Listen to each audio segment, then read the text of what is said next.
are upon us over 2 millennia ago, 44 BC. Pivotal event in Roman history. Hector Brute. Julius Caesar, aspiring to be king, assassinated.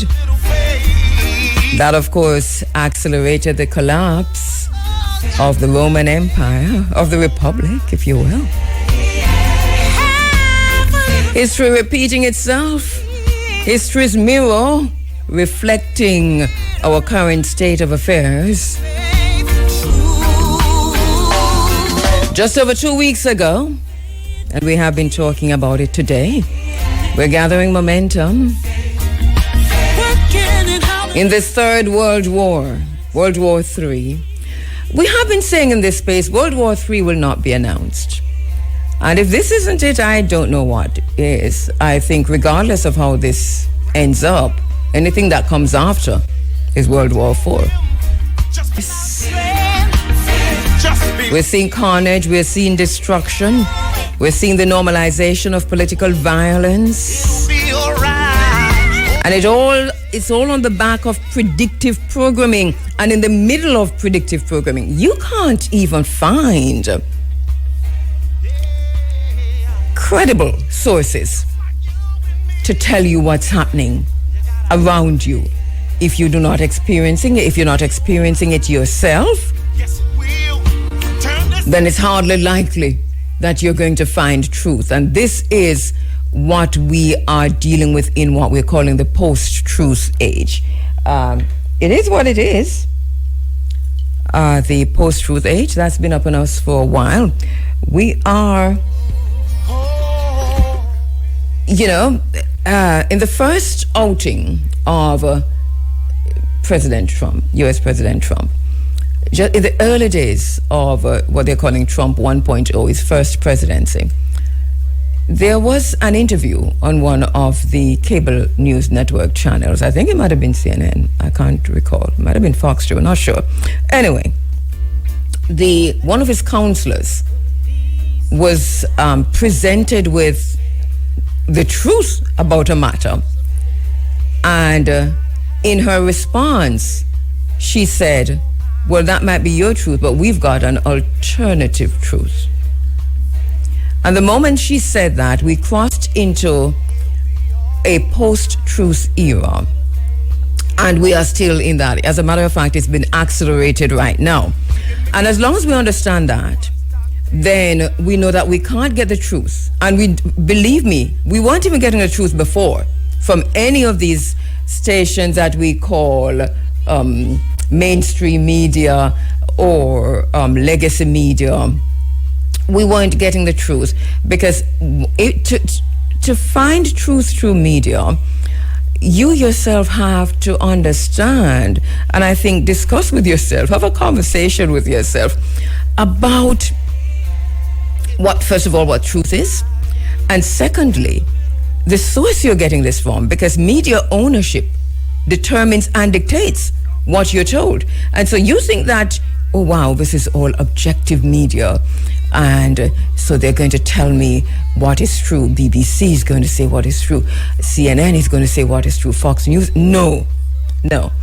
You first have to look at either who owns these stations or who sponsors majority of the operations of these stations. And what we do know, that media, what we're calling legacy media, mainstream media, whether it is print or radio, television, doesn't matter. There are about 5 main owners of these medias, if so many. Rupert Murdoch, of course, is one. Lord Rothermere is another. And Rothermere is like the Daily Mail and so on, and that is so mainstream, but it is one of the most toxic. And then you have, as I said before, the Rupert Murdoch empire. You have just Jeff Bezos, who has entered now. You have the Ellisons, who are taking over media through their acquisition of Paramount. And I think I just read something where they have bought out Tyler Perry out of BET Plus.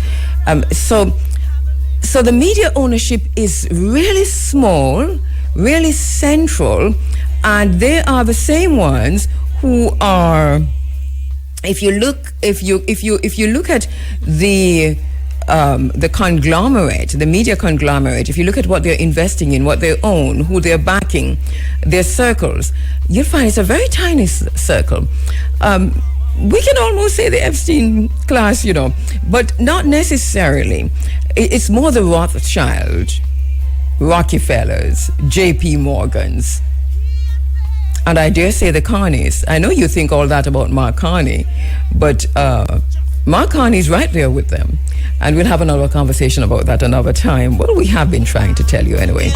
So beware the Ides of March. If you want the truth, it's going to be very difficult in this time.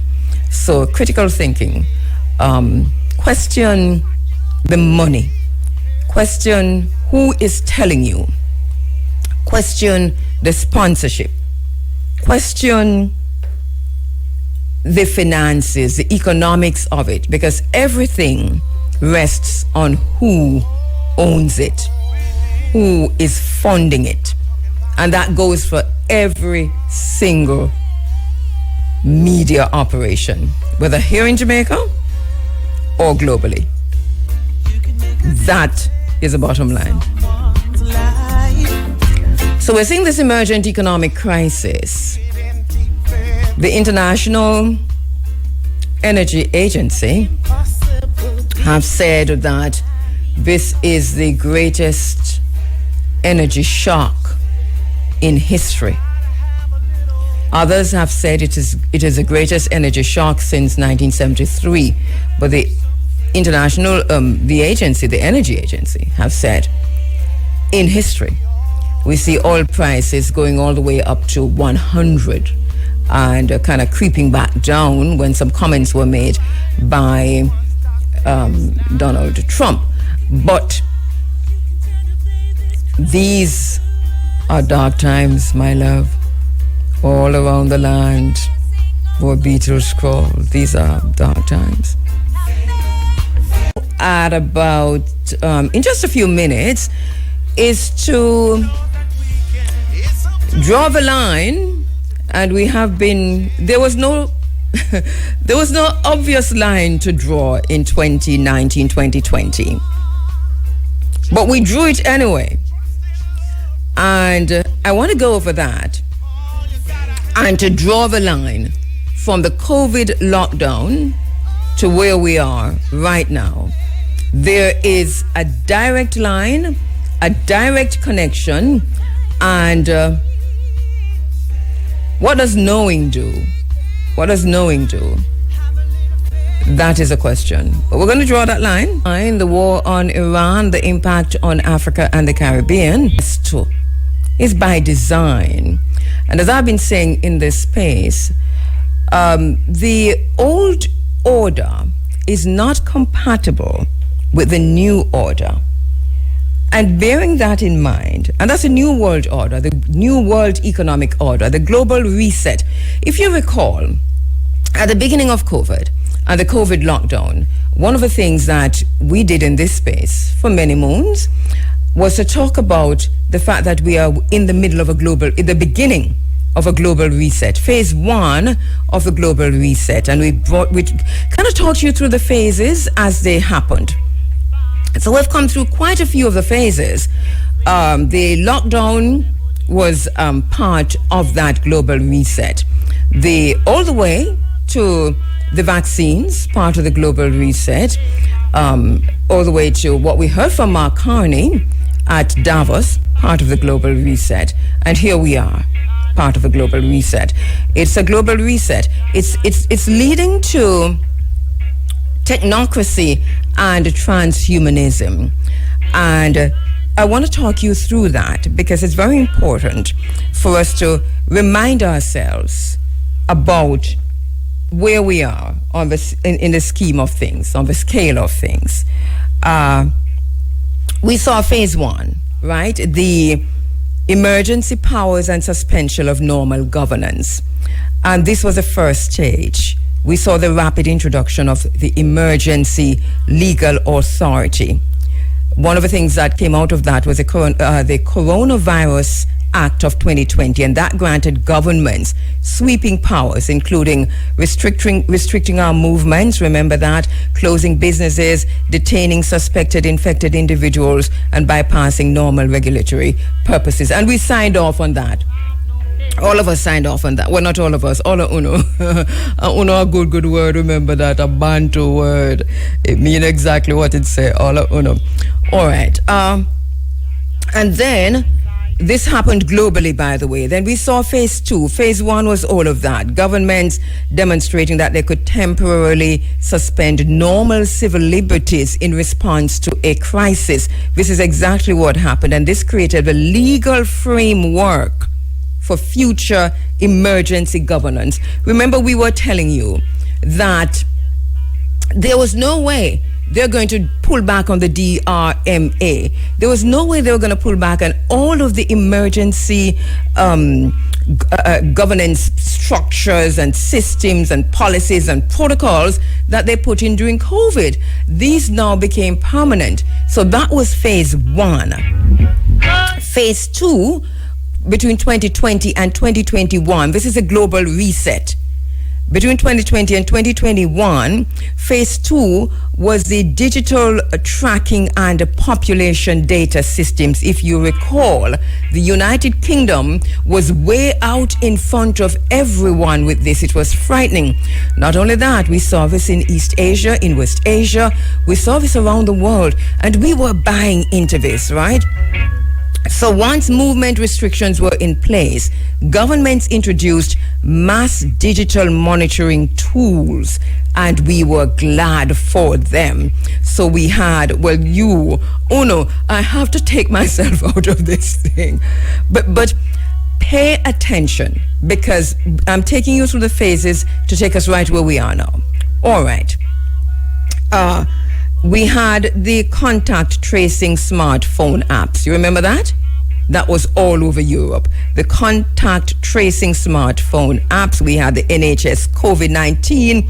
We had COVID Safe. It was also in the United Kingdom. Them sent out some little robot dogs. And we were all laughing at the little yellow robot dogs who were telling people to go inside. Go inside. That was phase 2. Security agencies in some cases were authorized to track citizens' phones directly to enforce quarantine. We were spitting at our brothers and sisters who boarded the same bus as us and happened to sneeze or cough. We threw them out of the buses. We threw them out of the taxis. We would not talk to them. So phase 2 also established a key precedent, because what it did, public acceptance of mass data collection was tied to public health. So the walla we got open with mouth, make them push one something around it and put with data, with DNA. Not only that, we turn our head upside down, so they push a thing all the way up in our nostrils. It sting, it hurt, and they collected that also. They tied mass data collection to public health. They did that. Normalization of location tracking and digital surveillance. They did that, and the world welcomed that. Globally, that was welcomed. Africa and the Caribbean resisted in serious ways, I can tell you that. Jamaica resisted, continental Africa resisted, but here we are. Then phase 3 was the digital passports and behavioral compliance systems. So they introduced credential systems controlling access to society.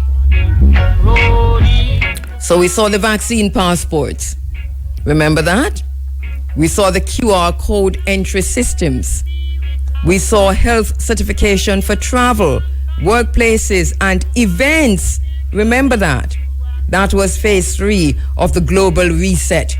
We are moving into a new world economic order.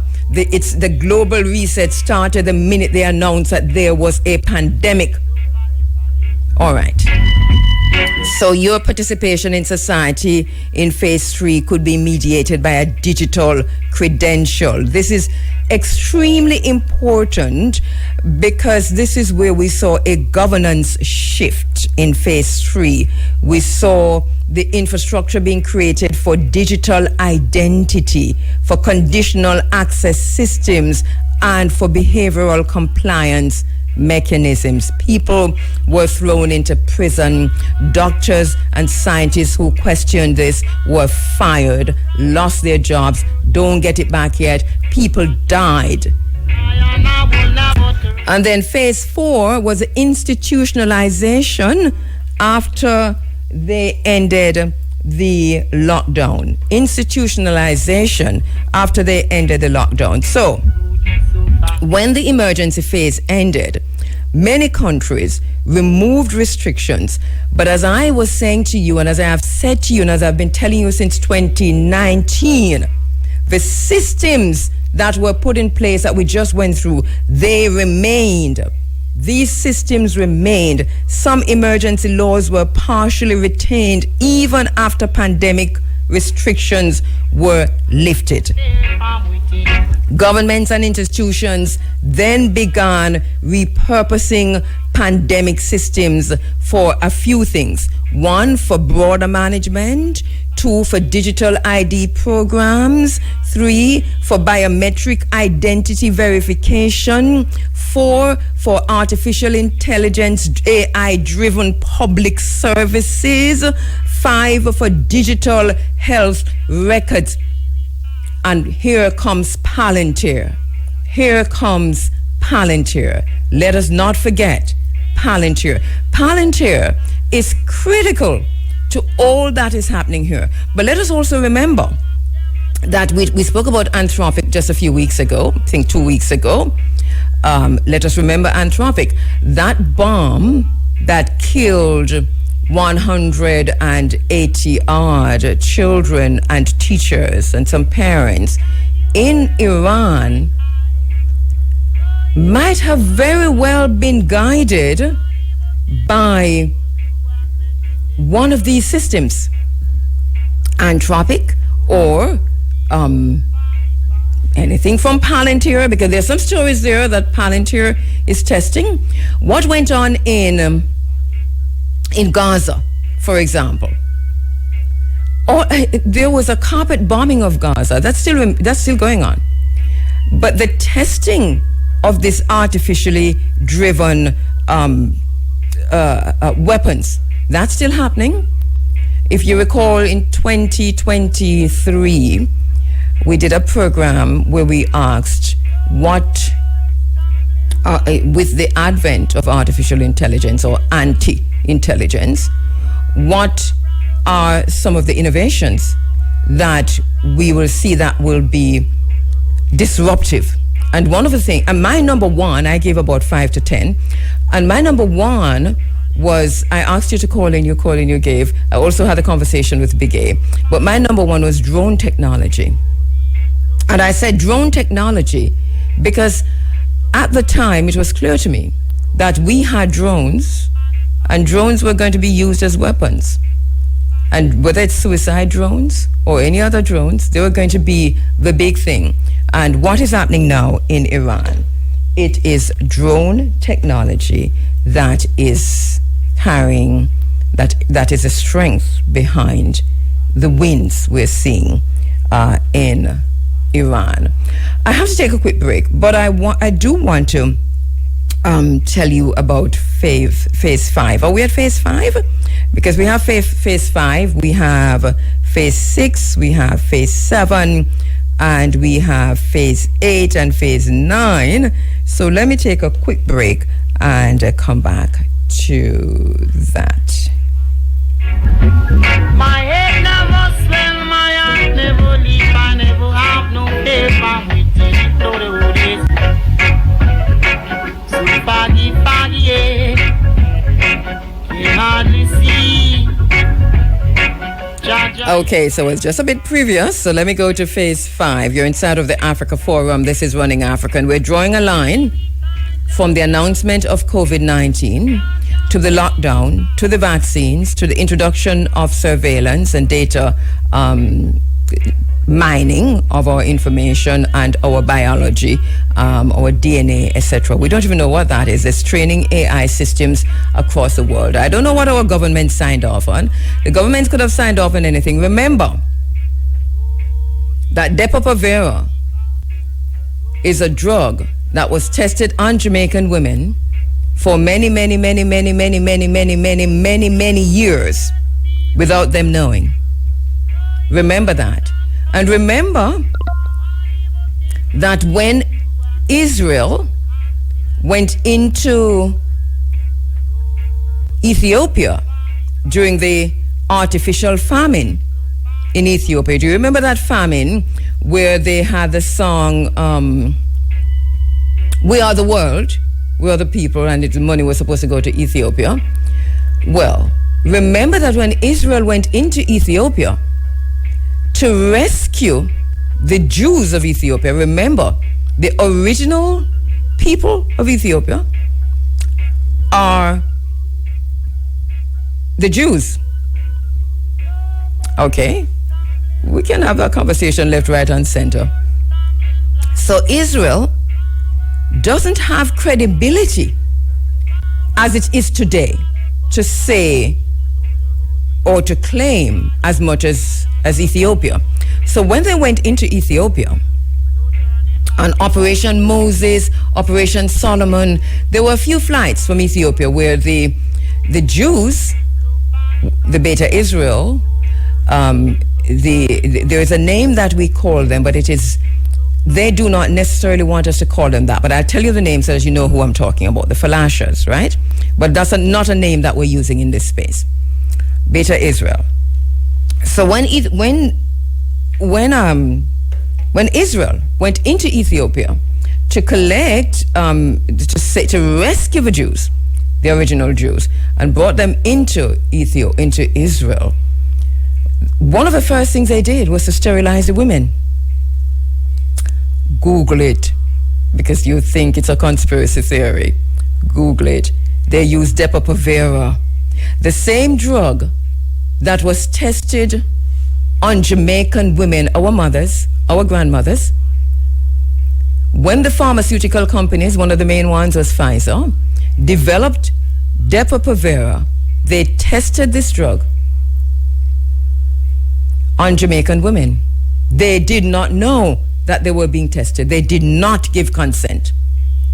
Now, there is a class action lawsuit globally with thousands of women who, reading and understanding the research that has come from, published in the Lancet, that Depo-Provera is connected to dementia, to brain tumors, to Alzheimer's, to brain tumors, to cancers. Well, they say they're not necessarily cancerous. So these women are suing now in a class action lawsuit. That is the same drug. You see the point we're making? It's the same thing that happened in COVID. We got tested, but here we are. mRNA. We'll talk about that another time. So phase 5 was the integration with AI, digital identity, and technocratic governance. Remember, we told you this is about technocracy and transhumanism, whether it is techno-feudalism or techno, whatever we want to call it. It is, the base of it is technocracy. And if you listen closely to Peter Thiel and those and people from Palantir and Elon Musk and all of them, the ultimate, which is really accelerating and going pretty fast, is transhumanism. So this is a phase that we see unfolding around us, where the technologies and the policies are rapidly accelerating. And I want to cut it here for a minute because we're out of time. But just to say that we're seeing the digital IDs in place, we're seeing the biometric identity systems, we're seeing the cross-border digital identity, so that's in place. We're also seeing the anti-intelligence governance, the AI governance, that's technocracy. And we're seeing that accelerating, and this is why everything is going so fast. the old system has to be destroyed, totally destroyed, because it is not compatible with what is unfolding, and what is unfolding so quickly. And so we are witnessing the complete destruction of the old system. I don't have enough time. If I get some time later on, I'll take you through the rest. Also, if not, I'll take it next week. But I'll talk us through this to see where we are in the scheme of things. Bottom line is, if I were you, I'd go back and read Mark Carney's speech at Davos, because Mark Carney is a sly old fox. Mark Carney is, of course, from Goldman Sachs. Mark Carney, former head of the Bank of England. Mark Carney, former head of the Bank of Canada. Mark Carney, deeply rooted in the World Economic Forum, Davos, a mentee, if you will, of Klaus Schwab.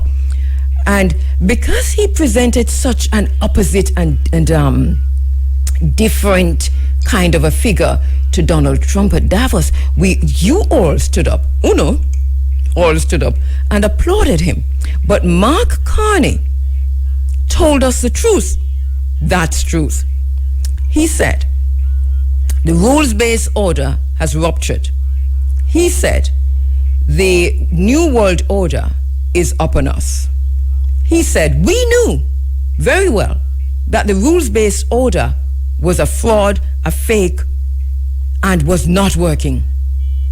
And he gave a whole analogy of a metaphor of hanging up a sign, using some Russian author or German author, hanging up a sign in the shop and so on. Don't know a fool shop, him hang up a sign, but the sign hang up, and so on. But the bottom line to Mark Carney's speech is this: we were lying to you from the end of World War II. Well, World War I, but he said, but stick to the script of his speech. Coming out of the League of Nations, which collapsed and led to World War II, well, not led to, but it collapsed during the World War II era, and into the United Nations, which has now collapsed. We have to call it what it is. It is what it is, and we have to do and deal with the isness of things. The League of Nations couldn't stop Japan from invading Manchuria. And Italy saw that invasion and said, okay, well, if you can't stop Japan from invading Manchuria, then I can invade Italy. And they did. And you know what happened. So Manchuria was 1931, Ethiopia was 1935, and we're in World War II. The League of Nations that was put in place on the back of World War I failed because it too was an illusion. It couldn't stand up in the face of power. It's the very same thing with the United Nations. They couldn't stop Netanyahu and Israel from bombing Gaza. They couldn't stop NATO from expanding into Russia. They couldn't stop Crimea. They couldn't stop the Ukraine-Russia war. And they couldn't stop the killing of children in Iran. And they can't stop the destruction that's underway now in East Asia, in West Asia. Now, this is critical. This is a prognostication, but it's also a clear warning. The League of Nations failed, the United Nations failed. This is basically what it is. And we're moving now into World War III. We're in World War III, and on the backside of that, we'll see what we see. But I'll come back to this if I can, and I'll also spend some more time talking about COVID-19 and how this was the precursor for where we are now. I want to go to my very first interview for the morning, and we should be joined on the line in studio. I know, I hope he's on camera, by Professor Andre Horton. He is a professor of Macroeconomics and International Finance in the Department of Economics at the University of the West Indies, Mona. He specializes in macroeconomic engineering with a research focus on international economics and macroeconomics for small country development. He's a former senator and an International Monetary Fund distinguished fellow. He is KPMG Pete Maverick Scholar, Thomas Delarue Scholar, and a British Commonwealth Scholar. Bottom line is that he is a scholar and well suited for the conversation we're about to have now. I'll tell you more about Professor Andre Horton as we go ahead. Basically, the International Energy Agency has said that this is the greatest energy crisis, if you will, energy shock in history. Professor Horton, I'm very happy to see you. Good morning. Oh, I'm not hearing you. Listen, is that you? Are you muted or is that us? Okay, brilliant. I'm hearing you loud and clear. You hearing me now? Yeah, man, it's good to see you. Good to be able to speak to your listeners as well. Hope you're having a great morning. Yes, and let me just tell our listeners, thank you so much, to please to go to YouTube, because Professor Horton is usually on the phone. So go to YouTube and see what he looks like at 7:03. You're looking very handsome this morning, as usual. Thank you. So do you. Lovely lady. Thank you so much. Blessings to you. Professor Horton, what a time we're living in. Yeah, it's serious times. It's serious times, and everyone must be able to understand what is happening now, because we are going back not just to 1944, but all the way to 1914, when World War I started. This year has a similar calendar, and if you understand how history unfolds, history repeats itself. It's never a thing where it happens once. It happens every 50 years. It happens every century. And we must be cognizant of what is taking place and how we are going to cope as a sovereign nation with everything that's going on globally. You went all the way to 1914, and you talk about this a similar calendar. I noted that. Underscore that for us a bit, because I think that kind of went over some of us heads to say we are literally on the same calendar, if you will. And it's remarkable because every 50, every 100 years, the world repeats itself.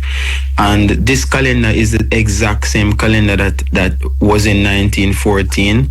And I mean, the events for war aren't necessarily the same, but they are very similar.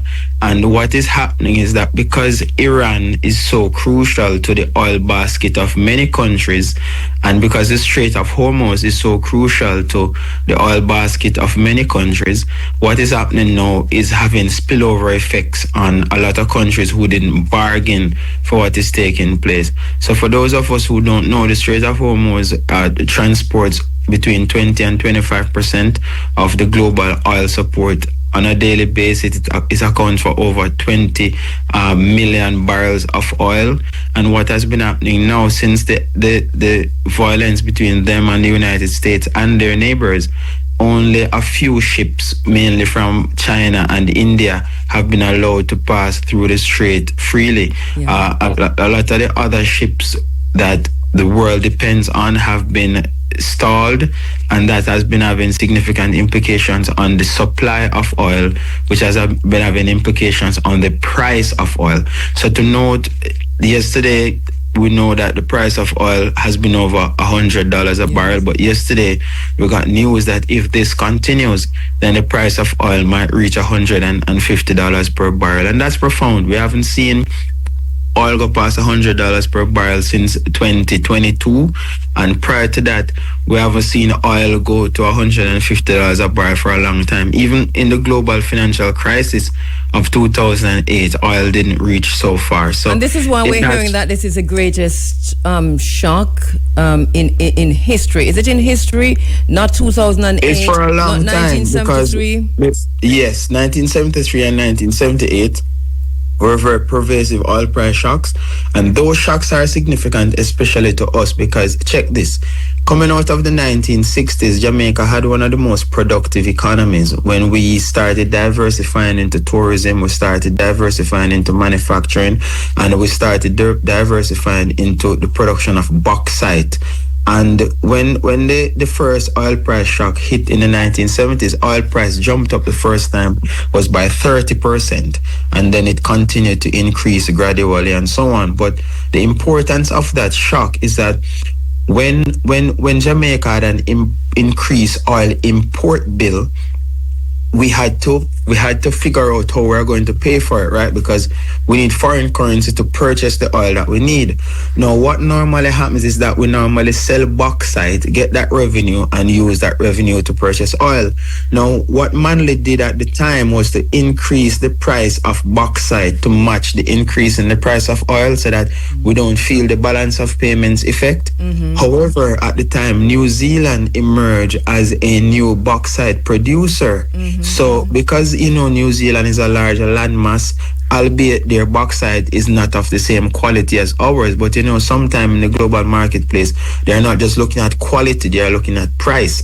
So New Zealand was able to price us out of the bauxite market, and as a result, we didn't earn enough foreign exchange from the bauxite in order to cover the oil purchases that we needed to make. And that was the first time when we went to the International Monetary Fund in a holistic way to say, look, our net international reserves is not sufficient in order for us to make these purchases of oil, and we need balance of payment support. So that was a significant point in our economic life, because we moved from a highly productive, very rapid, fast growth GDP country. At that time, GDP was growing by 9%, productivity growth by about 12%. So, the economy was picking up speed at the time.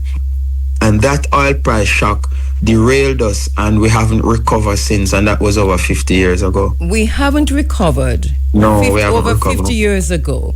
What are you seeing in terms of how Jamaica is likely to be impacted now? Because we saw the price going up. Obviously, the Strait of Hormuz is still closed, and then we saw the lowering when the U.S. president said, "Okay, we're going to send some people and send a navy and escort them and close." And now we're waking up to him calling on Europe to go and defend the Strait of Hormuz, and I will help you. So obviously this is we can understand the price shock, but what do you see for Jamaica economically? Because there's also a shift in the global economic order. So there are two things happening here. What's your prediction or prognostication, if you will, of what is about to hit Jamaica? Remember, first and foremost, we're a tourism-dependent nation, and tourists travel here by air or sea. And because tourists come here by air or sea, then these types of transportation are fuel dependent, and these fuel dependent transportation methods will see increase in costs. And whenever there's an increase in cost, then there's going to be a reduction in demand. Albeit on the flip side, because the Middle East has become unstable, then global travel to that particular area or even in transit from that area is going to slow down tremendously. And as a result, we'll have more tourists diverting towards the west because it appears to be much safer. So that is how it looks from the tourism side. From the manufacturing side, our cost of production has gone up, which the cost of electricity has always been a problem for Jamaica's manufacturing.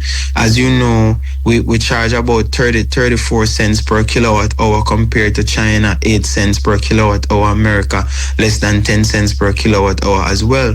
But what it does, it puts the Caribbean basin into perspective to say, listen, who are my neighbors? What do they have? So it puts back focus on Trinidad and Guyana to say, what role are you playing in the Caribbean basin? We didn't accomplish referendum in the 1960s, so federation failed. Listen, yes, it failed. What can CARICOM do to rectify that? And that is how we ought to look at it, because it doesn't make sense for our neighbors to have the resources that we need, and we have to go all the way to the Middle East and have to bear the bulk of those prices. If you think about the petrodollar and you think about the United States, you can recall Petrocaribe, which is our relationship with Venezuela, where Venezuela exchanged oil and we taught their citizens English at the university. So how that work, we didn't give them any money. They say, okay, we have 200 people, we want you to teach English for X amount of time, we're going to pay you in oil. And it worked well because we had such a good relationship with Venezuela. And it's very unfortunate that because of our global geopolitical linkages with the United States in particular, we had to relinquish that particular relationship with Venezuela. We sabotaged ourselves. Yeah, exactly. We continue to sabotage ourselves to prove the United States point. This is the problem that we have, because we see a very similar thing happening with Cuba right now. This is very interesting. But you mentioned the opportunities, and the main one, or number one you listed, seemed to be tourism. I'm a little bit skeptical about that, because if this is a global energy shock, if this is a global incident or event, then the ability or capacity or capability of a tourist to travel, well, not that you can go to West Asia. Yeah, so that is what I said. I showed you both sides of the coin, right? One side is that it's definitely going to become more expensive for them to travel. Yes. But the other side is that because the Middle East has gotten so unstable, then if tourists definitely want to travel, it is going to be in the Western hemisphere of the world. So it does not necessarily have to be Jamaica, but the Western hemisphere of the world looks more attractive now than does the East. And that's reality. But overall, where opportunities lie for us, energy diversification is going to become very important. It's not just lip service, and Jamaica has been presented with a wealth of opportunities where this is concerned, where wind is concerned, where solar is concerned, where even hydro energy is concerned, and we have not diversified. I mean, if you talk about the 1920s now, coming out of the World War I, all right, hang on there. Hang on there. We're going to pick up right there when we come back. Let me take a quick break, please. Yeah, you know. That's a way ago. But just before we're speaking with Dr. Professor Andre Horton, right? And we're talking about what the economists and the financial world is referring to as the greatest energy shock in history. And Professor Horton is agreeing with that and talking us through history to understand where we are today. So, Puff, you were telling us about 1920s on the backside of World War I, and connecting that to what happened in the United States. I interrupted there, so let's pick up from there. Yes, so how economics normally work, it's normally governed by what we call classical economics. Now, classical economics says that there should be no government intervention. The market mechanism should determine how price allocate resources in the economy through demand and supply. However, coming out of World War I, the United States found themselves in a very depressed economy where they could not stimulate demand. Demand was low, output was low, and people were suffering. Businesses were closing left, right, and center. And that was what caused what we call the Great Depression of the 1930s, where poverty was pervasive across the United States and was having spillover effects on the world. Now, that gave birth to Keynesian economics, when John Maynard Keynes came in and said, listen, if the market mechanism is not working, then the government has to come in to help the economy to stimulate itself. And that gave birth to what we call expansionary fiscal policy. For the point of case, the United States, Hoover was the president at the time, and they started rapid expansion in infrastructure, in railway, and the Hoover Dam was built at that time. And the point I am making is that in Jamaica, the government has to step up now and play a real role in how it assists in stimulating the economy through the building of key infrastructure that we need in order for the country to reignite its growth pursuits. And you played a song a while ago about Burkina Faso, and they have been very great in how they have approached their own macroeconomic management. Last week they came up with a 64 billion US dollar expansion plan. A lot of people were skeptical about their ability to see through this plan, but I am very confident in their ability because they have a real plan. And that is what Jamaica needs. We need So politicians. you're saying that we don't have a real plan, and No. I don't expect you to say much here in terms of what that plan should be, but give us an idea of what you're talking to. How could Jamaica go out? Is it too late though for Jamaica to go out in front of this, or is it never too late? Never too late, because time is a continuous thing. So time is like a fictitious thing that the Romans try to count, but that's just counting time. Time is a never-ending thing. So when we go, other persons will come and replace us, and when they go, other persons will come and replace us. So throughout the course of history, there will always be new entrants after people exit this earth. Yes. And it's up to them to see what is happening in their time and how they should coordinate their resources to get the best output for their population at that time. Energy has been a big problem for us, and that is why we need a dam. Water distribution, water storage, water harvesting has been a big problem for us. And if you think about it, output instability, because agriculture, let's talk about agriculture. Everybody loves agriculture because everything comes from agriculture. Food, clothes, housing, everything comes from agriculture. So everybody loves agriculture. But Jamaica has not been able to do well in agriculture since we came out of sugar and cotton.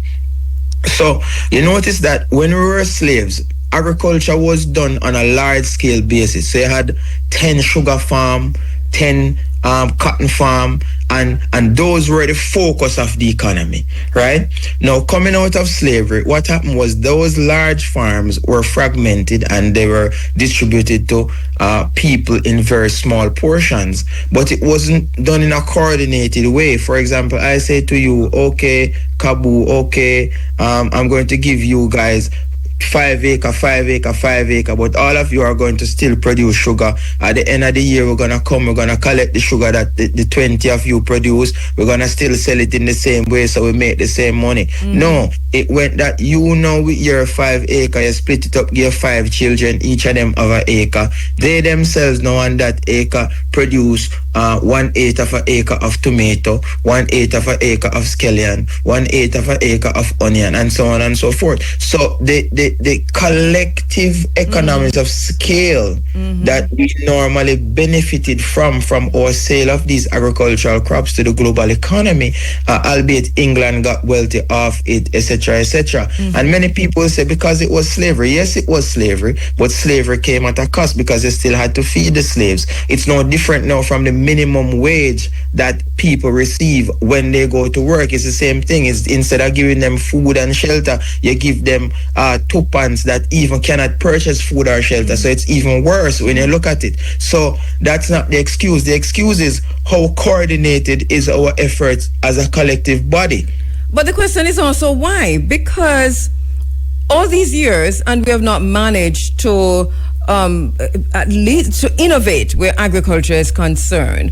A country like Jamaica should have been able to do that. So there's a why there. And then is this why connected to this very same Bretton Woods institutions that we have signed on to?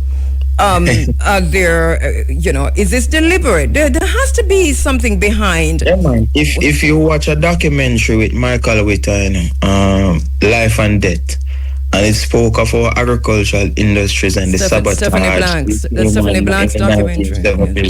Yes, we came under a lot of sabotage in the 1970s, especially as it relates to our dairy industry and so on and so forth. We were flooded with milk powder, etc., etc. But innovation, as you speak, is a sovereign thing where collectively we must realize who we are and what we need to do. Our coconut came under sabotage, as you know, that disease that blow all of the coconut off the top, just left the stalk and so on and so forth. the white flies now here, or banana Or at some citrus. point in time came under sabotage or citrus. So we've come under a lot of sabotage. But albeit, how have we diversified in order to cope? Because greenhouses help to prevent a lot of these things. So, as I say, we have not been innovating to correct the sabotage. We've just succumbed to it. I think we diversified into tourism. And into the worst kind of tourism that any Caribbean country could find themselves tied to. And now the tourism industry is singing the praise that, one, we are there are opportunities out of disasters like Melissa, and so we're going to go into creating a Martha's Vineyard in St. Elizabeth, boutique industry, private jets. Somebody's mad like Sean, because this is, to me, this is egregious, if you will. So and the next thing we got from the tourism industry is that, yeah, the war in Iran, which is from all indications is World War III, we are going to benefit from that. Tourism is going to benefit from that. What kind of damn foolishness is this? I think that we are totally out of our senses, of our rockers, the way we're dealing. You mentioned water. And we have Professor Shepherd in the room to talk to in a minute in the waiting room. But you mentioned water. This is a year of water according to the World Economic Forum, according to the Africa Union. It's a blue year. They're having water conferences all over the world. But Jamaica is privatizing its water sources, its fresh water sources, and denying access to the Jamaican people, and privatizing its salt water sources and denying access to the Jamaican people. What? I'm so sorry that I'm getting so upset. But no, you have to. You can, because it shows emotion, and emotions are real because you have care and concern. And as a country, and I was discussing last week with my students, the reason why China is where it is today versus other countries is that the founding members of the Chinese Communist Political Party were majority wealthy people. So in China, you are the wealthy Chinese and the smart Chinese who care about the rest of China and decide that they are going to lead their nation into freedom. In Jamaica, the wealthy people see the place as a bird bush. So they see the economy as something to exploit, not something to develop. So you get to find out that the wealthy, and when people become bright like myself, we assimilate education, we tend to turn our backs on the rest of the population because we are okay. I can buy a BMW, I can buy a Mercedes Benz, I live in a decent house, I can send my children to private school. If they get sick, I can send them to America. So I don't really care. And that is the approach that many middle class Jamaicans take. So they don't contribute towards the human capital development of integration of the country, where we can all collectively come together and say, listen, we need to lift ourselves up by our own bootstraps and to help the poorer class of people to understand the importance of them playing a role into the real economy. And that is the major difference between us and China, because in China, the 49 members of the founding members of the CPC were 42 of them were affluent people. But the affluent in Jamaica don't see the need for the country itself to advance because they themselves has already advanced, and they need that disparity to feel good about themselves. Neoliberalism and capitalism wrapped up all in one. Exactly. My brother, I'm going to invite you back to talk because we haven't looked at, we raised a point, but this there's also this transition to this new economic model with the digital currencies and so on, that I hope you'll come back and talk to us about that next week. Yeah, I have a book that I'm writing on that as well, so we have a lot to talk about. All right, brilliant. So I'd really like for you to come back and for us to flesh this out. I think it is urgent enough, so if you have the time, please come back. Yeah, man, definitely. And have a wonderful day, and keep up the great work as well. Keep up the advocacy. I admire you a lot. Thank you. Me too. Same. It's mutual. Thank you so much, my brother, Dr. Andre Horton. They're saying that this is the greatest energy shock since, well, in history, since forever. And we are twiddling our thumbs. We are like Nero. Rome is burning and we dancing with a big drum and a little drum and not recognizing that we're in the middle of what can, and we have to sound the alarm. It is a catastrophe.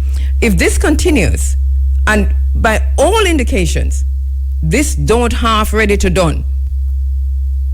The good thing about it is that the UAE, if you will, is on the back foot and so can't do as much damage on the continent of Africa that it has been doing.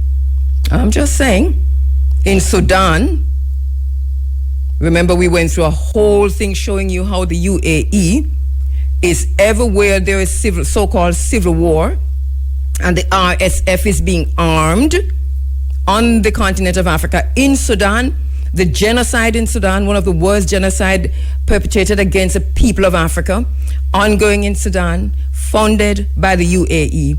Now they're on the back foot trying to dodge the drones coming from Iran. We take a quick break.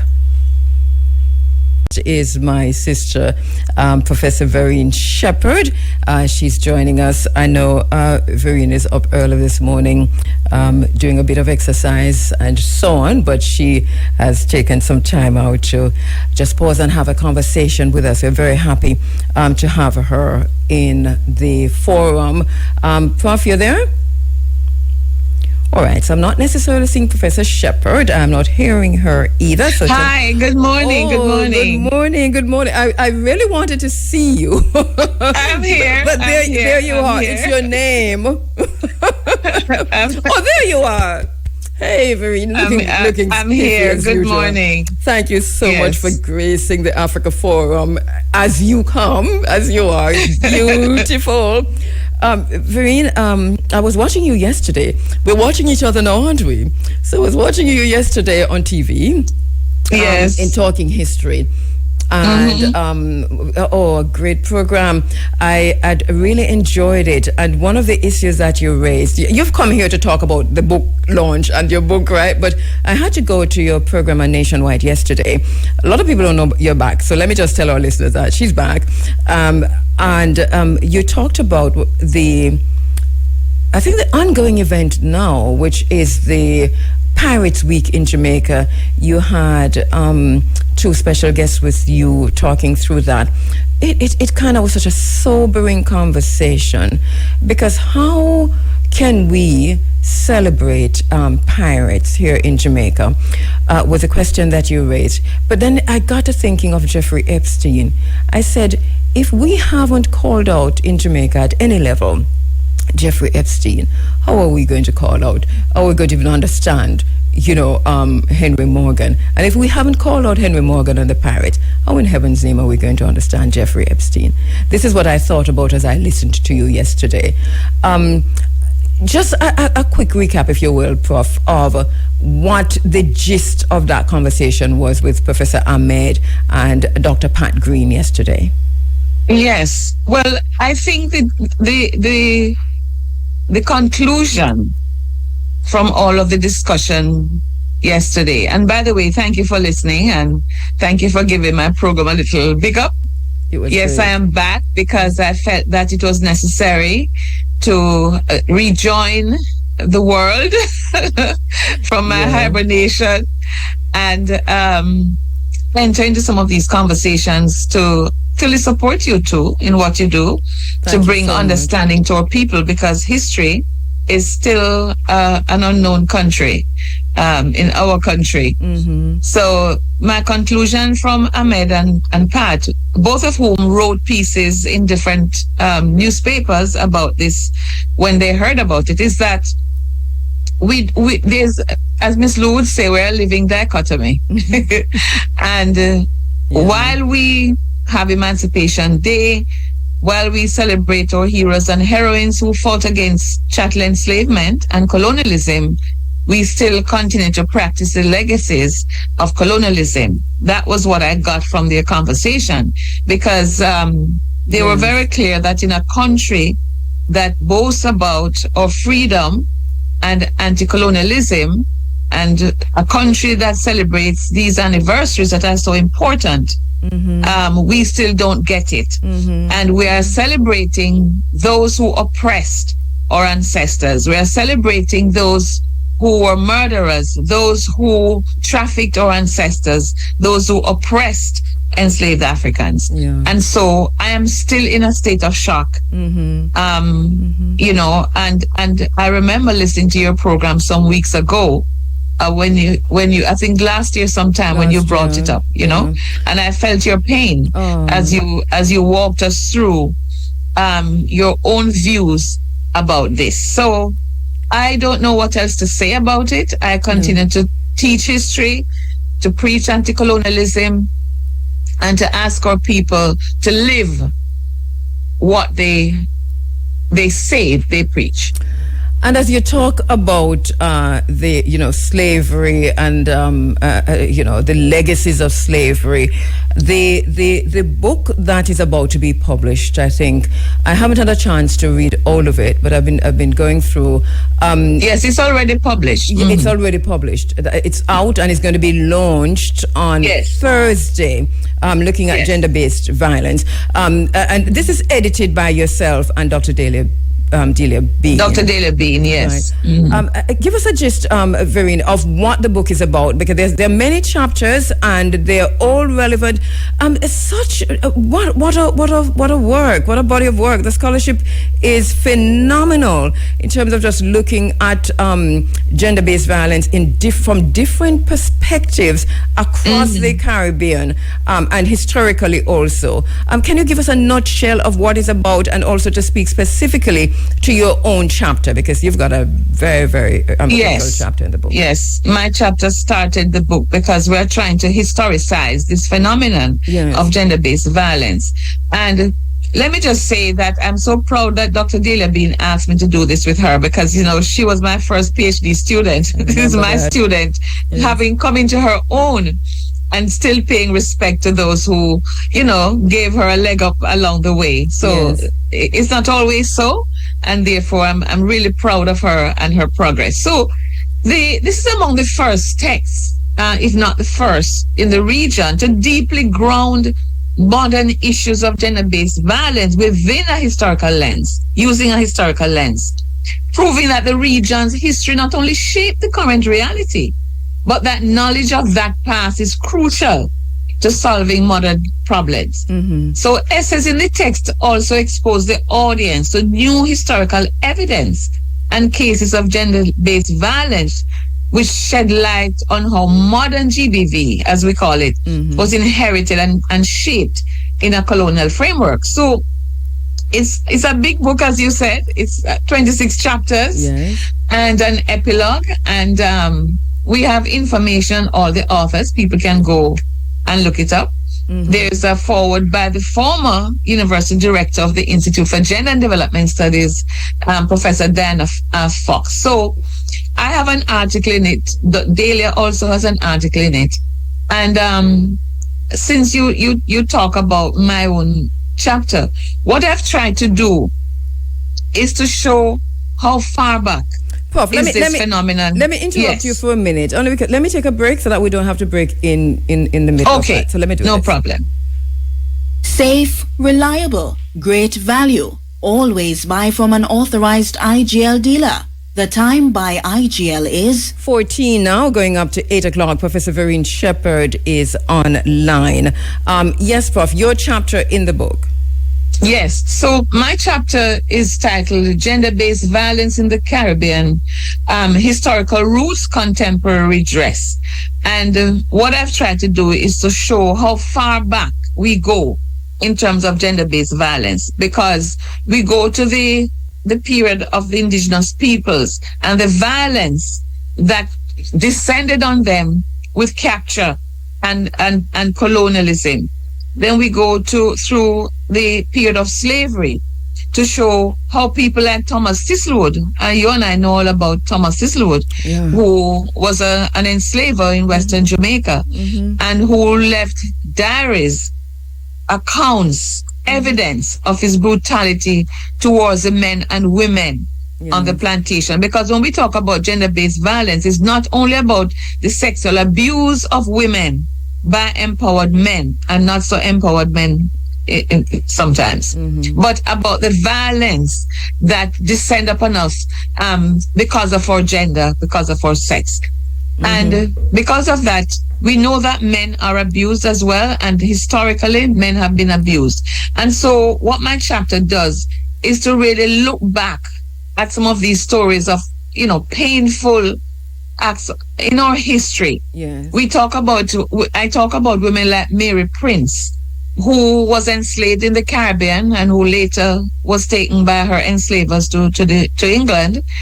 And then someone published her thoughts, and what her thoughts reveal about the violence of slavery. She talks about Hetty, she talks about her own experience of beating and being transported. She talks about what happened during slavery to those who did not uphold the colonizers' ideas of oppression. So this book is really full of this kind of information. Yes, go ahead, Vereen. We, as I said, we have I don't know if I mentioned this, but we have 26 chapters, and we have 4 men. I know that there should have been more men writing, but we have Hilary Beckles. by 4 men: Hilary Beckles, Jonathan Dolby, O'Neill Josephs, and Amilcar Sanatan. And at the launch, Amilcar will kind of represent the authors with because many of them cannot attend the launch this week, and so he will have a video message. And Hilary Beckles talks about black masculinity in Caribbean slavery. We have Hilda News talking about violence against enslaved women in 18th century Suriname. So we have authors looking at the experiences from Jamaica, from Suriname, from Trinidad and Tobago, and right across the Caribbean. We have one of the essays I like is by Jonathan Dolby. He used to teach in Jamaica at the UA. And his article is entitled "The Brutal Passions of the Licentious, the Prosecution of Rape and Sexual Abuse in 19th Century Jamaica." So it's really a broad-based text that looks at the roots of this phenomenon, but also its continuing presence in our society. I didn't read this chapter, and I can't remember the author who wrote about the domestic violence, and I thought, boy, I really want to get to that chapter to see exactly how this is interrogated. That in itself was kind of provocative when I looked at it. But there's just so much there, and because of time, I don't want to not talk about the launch itself, how people can get there, can participate. Is it on Zoom, or do we have to come up to UA? Give us an idea of what's going to happen on Thursday and where. Yes. So, but before that, I think the chapter you're talking about is chapter 21 by Kendra and Pitt, which is called "Historicizing in Domestic Violence: Solidarity and Struggle in the Domestic Violence Lobby in Trinidad and Tobago." And one of the things about this book that I think is important is that we don't only talk about the scholarship and go back into history to talk about gender-based violence.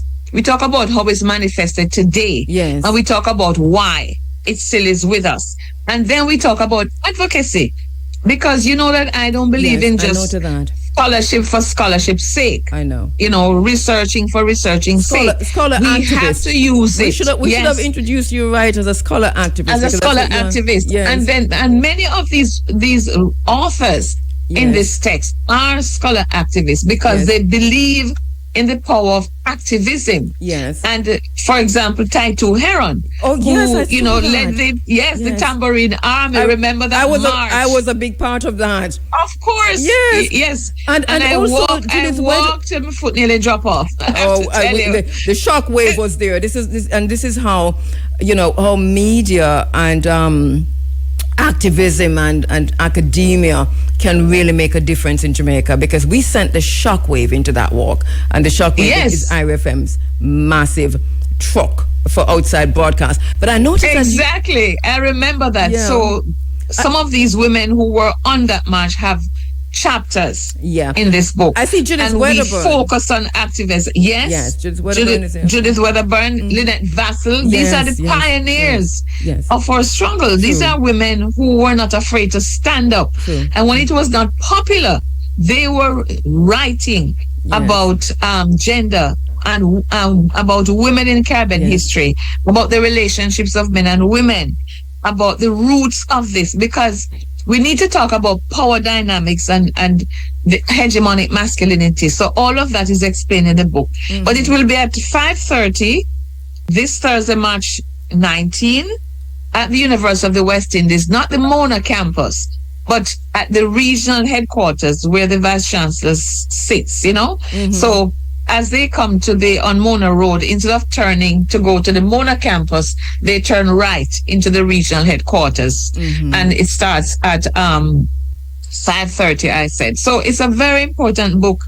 And we want the book to help those who want to understand the roots of gender-based violence, but also the power dynamics that feeds it today and why we need to struggle against it. We need equality. We still don't have gender equality in our society, and we need to have that. The conversation has been ongoing, but this book is such an important disruption at this point. I think it is critical. I'm going to really encourage all of our listeners, try and get to as many as you as possible, try and get to the university. Is it available for those who can't make it? It will be online. I don't have the link right now with me, but I'll send it to you. Yes. And maybe we can put it on our various Facebook pages so that people will see. But yes, we know everybody can come out. And so, it will be there. But, I just want to say that the work is a call to action, indicating the ways in which important work has been done over centuries to combat gender-based violence. Because remember, our enslaved ancestors fought against this too. Our women stood up against gender-based violence. Our men tried to stand up against the violence against them by empowered male. But we're also celebrating their victories while giving a roadmap to what is needed to end the scourge of gender-based violence once and for all. We need to stop hierarchizing power. We need to understand that we're in this together, and we appeal to men and women to interrupt this scourge that still is on our landscape. And this is the point, when you say still on our landscape. What do we know? What kind of numbers do we have? I don't like to go numbers when we talk about gender-based violence, but the research has been done, I'm sure, in terms of what Jamaica's situation is in comparison to the Caribbean, and then what the Caribbean is. We had just in the last 2 weeks, 2 high-profile cases where 2 high-profile men have been sentenced in some one is good, the other one in some kind of way. But I'm not quite sure the extent to which we were even aware of how pervasive this is. Yes, I don't have the recent figures now, but I know that when they read my own article, they will see how the various percentages and the change from year to year in the percentages of gender-based violence. It's too high. Let me just say it's too high. And one of the things is that it's not only perpetrated by men, it's perpetrated by women as well. And that is why we need the education.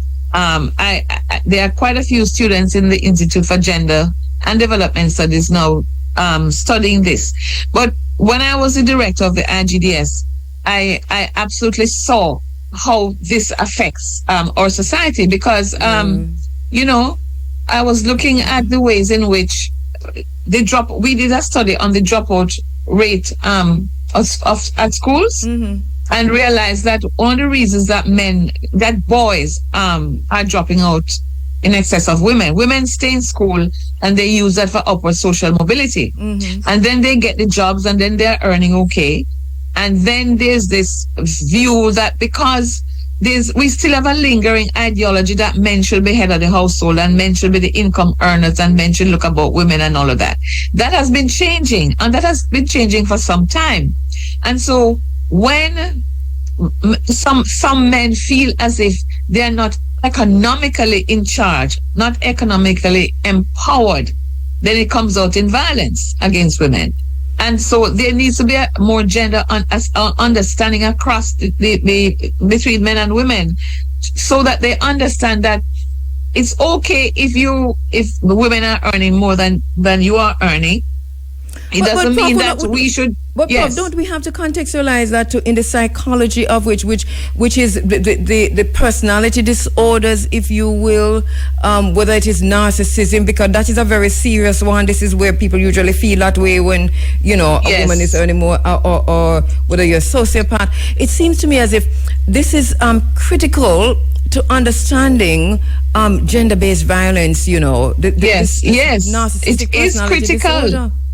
Yeah, and that's why I'm saying that we need to interrupt this view that because women stay in school, because they want to progress, because of the historical background when they were, you know, considered inferior. Yes. When women are trying to progress, Yes. to make sure they have the money to look about their children and so on, and to have upward social mobility, men should not feel threatened by this. And it should not come out as in the form of violence. Yeah. But I think that we also have to understand the history and the psychology, and also not act in a way which would make our male partners feel inferior. So this is what I'm saying about understanding the history. We feel inferior if they want to feel inferior because of the psychology of it. This is Yes, this is the point I I'm understand making. it. So, but I'm just saying that we have to also try to understand each other. But I know what you're saying, you know. But as a researcher, knowing the history and knowing the psychology of this, I'm saying, and as a mother of boys who I'm teaching also about this whole issue. Yeah. But yes, I agree with you it's so that funny men should just stay in school, come out and go into the workspace and not feel inferior, and do what they have to do to respect women. We must respect women and respect each other and understand where we're coming from and why we have to work hard to progress and overcome this feeling that we are inferior to anybody. You know, yes, in book 2, which, you know, I mean, this is such an important book. I think there's going to be something else. I would like to see the psychiatrist. Yes. In book 2, talking about you talk about power dynamics before, and how Fred Hickling has done some really great work on how power or narcissistic personality disorder and other personality disorders are built upon the foundation of power and how people deal with the idea of inferiority. And I think part of that is really these personality disorders that he's identified in his research, and I'd like to see that come over to the conversation. But yes, because I mean, you know, it goes so far back, manifested in sexual abuse of women on ships coming to Jamaica, wife murder, those flogging. demons. Yes. And that's what we're trying to we're historicizing it, but we're trying to say get rid of it. Yes. You know? The rape, the murdering of women, just because we are women and because we have been trying to uplift ourselves. And what about teaching? Yeah, and then there's also this. I get you loud and clear, Professor Shepherd. And then there's this element of how we teach our daughters to, and you talk about raising boys, so that is critical. And then what we teach our daughters to look for.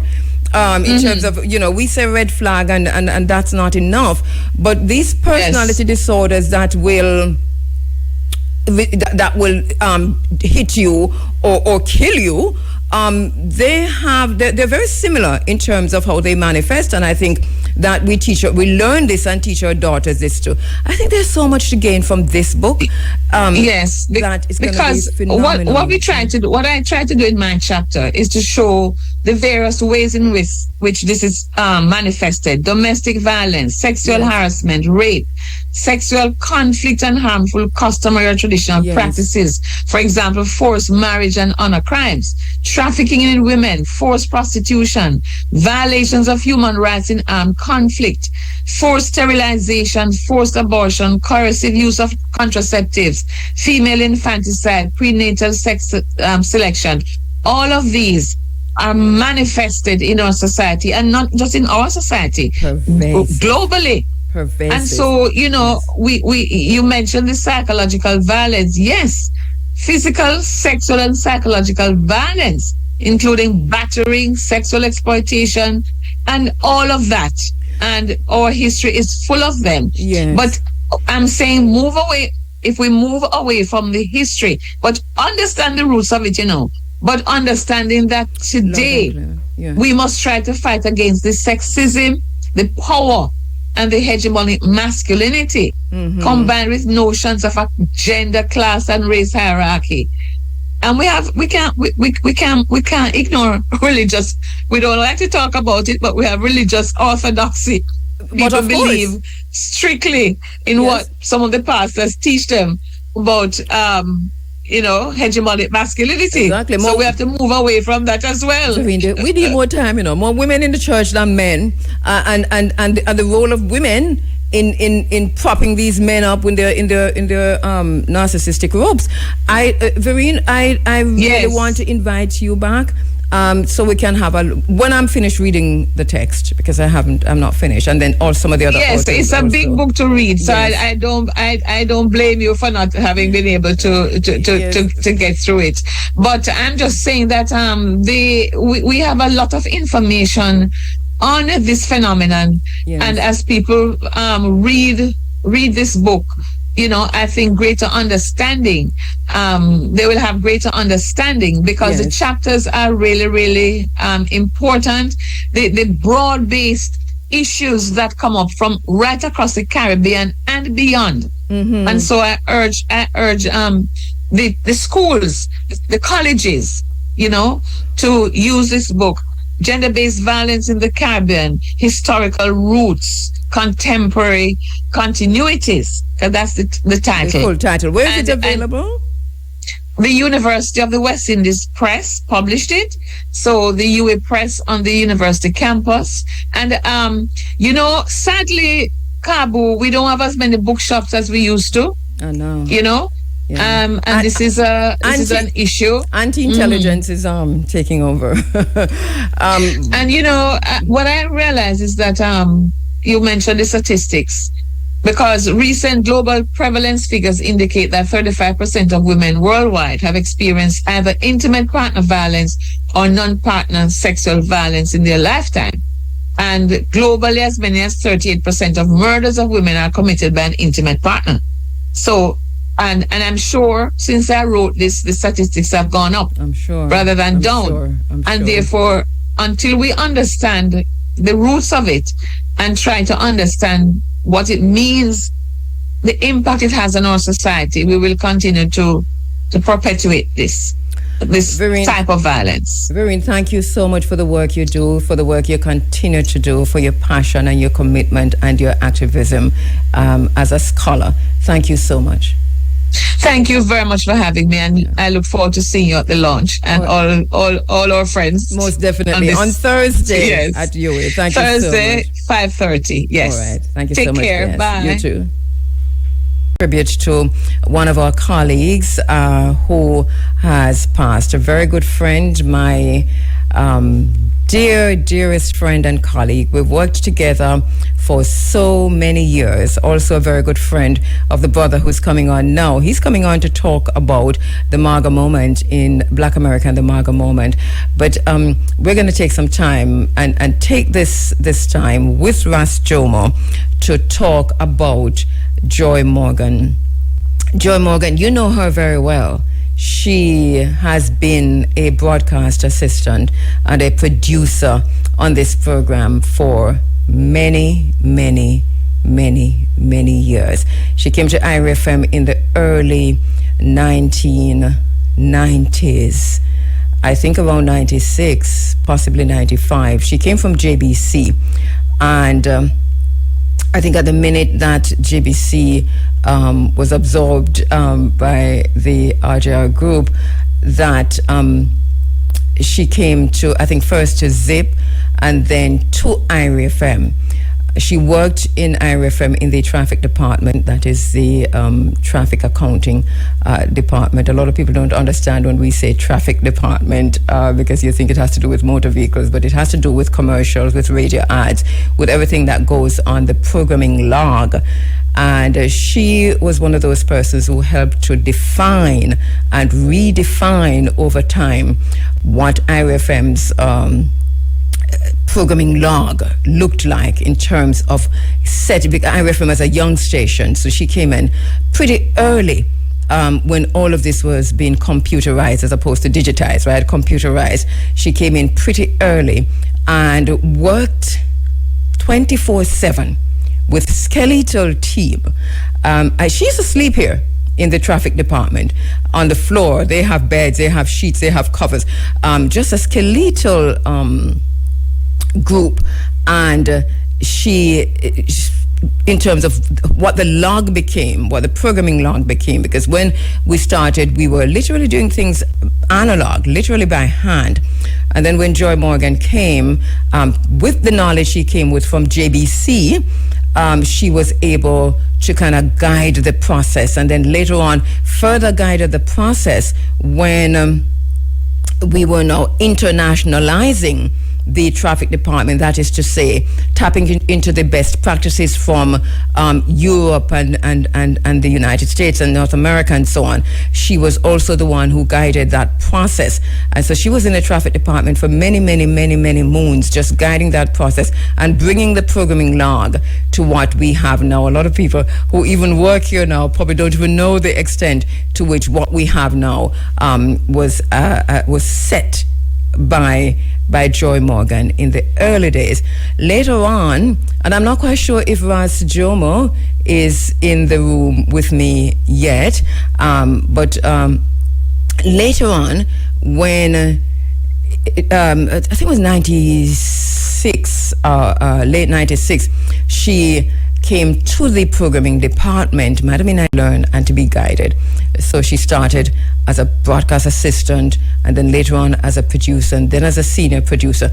We worked on so much. We worked on almost everything. So the In Search of series that we talk about, she was head cook and bottle washer in that. We went into every parish in Jamaica, along with Professor Vereen Shepherd, because we partnered with Professor Shepherd, and we also partnered with the University of the West Indies through Professor Shepherd, the Jamaica National Heritage Trust through Professor Shepherd, and we went across the nation. We also did a lot of overseas travel together. Howard University, Washington, D.C., New York, Florida, and I'm talking about on the job, doing our programs live. One of the first programs that I did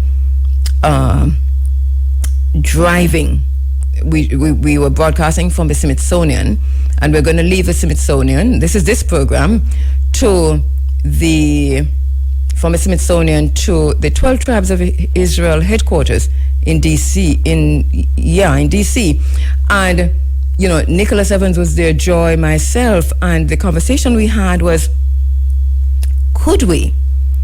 Because we don't want to break the program. And that was before anti-intelligence and before we were digitized. But the question we raised to ourselves and answered is, could we broadcast an hour and a half from the Smithsonian and then drive from the Smithsonian, kept the broadcast going, and to 12 Tribes of Israel, and continue the broadcast as if nothing happened? And it happened. It happened because of the hard work of a team. And Joy was adamant that could happen.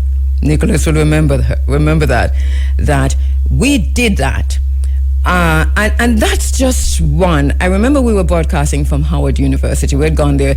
It was Howard University homecoming, and we're going to do that broadcast. But, so we're T4. And we went to a club in D.C. where the Howard University students were having like a jam under some building, like a really dark club, and Beenie Man was there, so we had to go see Beenie Man. And I remember interviewing, we wanted to interview Beenie Man. It was so loud, and Joy said to me, now we can't do it. we can't interview Beanie Man. And Beanie Man said he wanted to be interviewed too. And we're live inside of GT Taylor's show. It was that time of night when GT was on.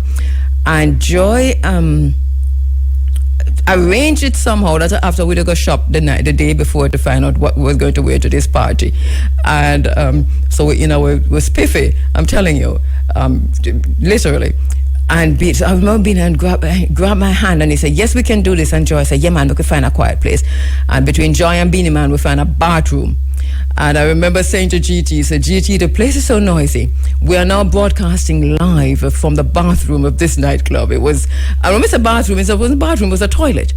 And Beanie Man was really great. But this was facilitated by Joy. This is the kind of producer that Joy was, is that the show must go on. There was nowhere in the world that the program went, and it was more than one program, because she was also the senior producer on the Tuesday night program that I did, Sex-Wise. As a result of this, we had the best psychiatrists, the best doctors, the best gynecologists, anybody we wanted, Joy was able to find.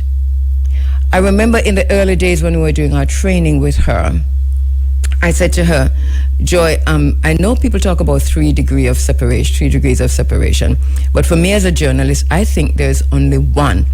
And I talked her through it to say, all right, let us say you want to find, and I give her the name of a president of a country that is nowhere near us. I won't give, not an American president, but say Putin. Who's between you and getting a Vladimir Putin onto my program or onto our program? And she was saying, no, that's not possible. But that's in the early days. And I talked her through that to say, who do we know who would have Putin's number? That one call that we can make. It always works, believe me. 1 degree of separation is what I believe in. And then Joy came to believe that, and Kishima. So it was a team. It was a really, really, really tight team in the programming department. Joy Morgan, Kishima Francis, Samantha. I'm talking about the early days. In the Who Am I Leaving Out, from the very early days of the programming department. The programming department grew over time, and all of the junior staff that came in, they literally learned from, I oversaw it, but the majority of them learned immediate learning from Joy and Kishima. This is basically what it was. And that's a work. But Joy, we became friends over time. We knew each other's mother, and we traveled together. We've been traveling together forever. And so as the children came, they became Auntie Joy or Auntie Cabo. And the family became one family. The anniversaries were celebrated together. The birthdays were celebrated together. The church services, the funerals, you name it. We became family. And for me, this is a time of disbelief. I am totally shocked. And I'm shocked and broken, if you will. Joy was so full of life. I still find that I want to take up the phone to call Joy, to tell her or to say to her, did you hear what happened? And what I'm about to tell her happened is an interesting thing, because it is her own passing. And so when that hit me last week, I wrote a poem, and kind of looking for the poem, but I wrote a poem that just came to me in the moment, in the time. about how we never practiced goodbye. We talk a lot over the years as we face death in the family, death of friends, and so on. And so I wrote this poem for Joy that I'm going to read now. It's called We Never Practiced Goodbye. Let me get that. Together, to Joyce, to Mama, to Paula, to Marva, and to the entire family. My deepest, deepest condolences. So this poem I wrote for Joy. We never practiced goodbye, not once, not in the hours when the world was silenced and conversation turned from laughter to memory. We never asked what the other should do if one of us simply stopped being here. We never spoke about who to call first, whose voice should carry the news, how the words should be arranged so that they would not break in the mouth. We never planned how to survive the moment when a name becomes past tense. But we spoke of death many times. We stood together in small churches and crowded yards, listening to songs rise slowly. We walked behind coffins, shoulder to shoulder with the grieving. We sat afterward on verandas and in the kitchen, speaking softly about the one that had gone. Do you remember how we would say they looked really good, how they looked peaceful, how they looked like they were sleeping? How strange it felt to see someone so still after knowing so much about them. How the absence in the room came before anyone spoke about it. And later, we would talk about them again. How much we missed them, how their names kept appearing in our sentences as if they were simply late and not gone. We practiced mourning for so many others, but never, never, never for you.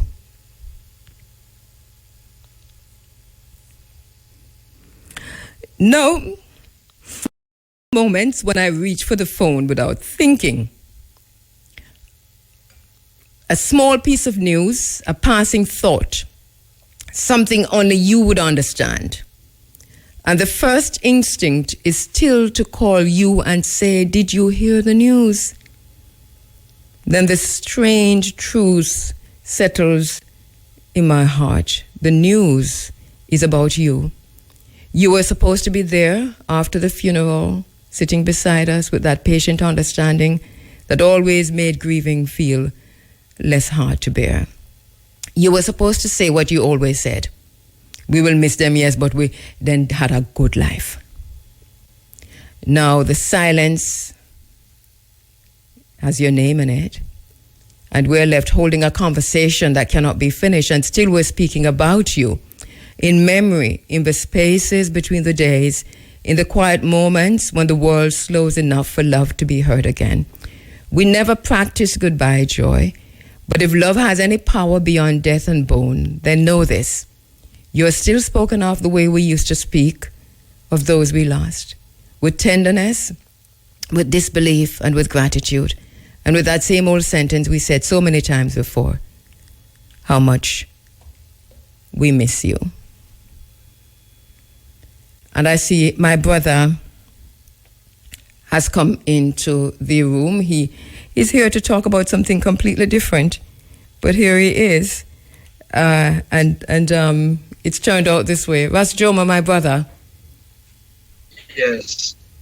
Rastafari greetings. And I have to, I'm listening to your timeline, and I was trying to communicate with my children, when we all began to first talk, and Joy was that main connector.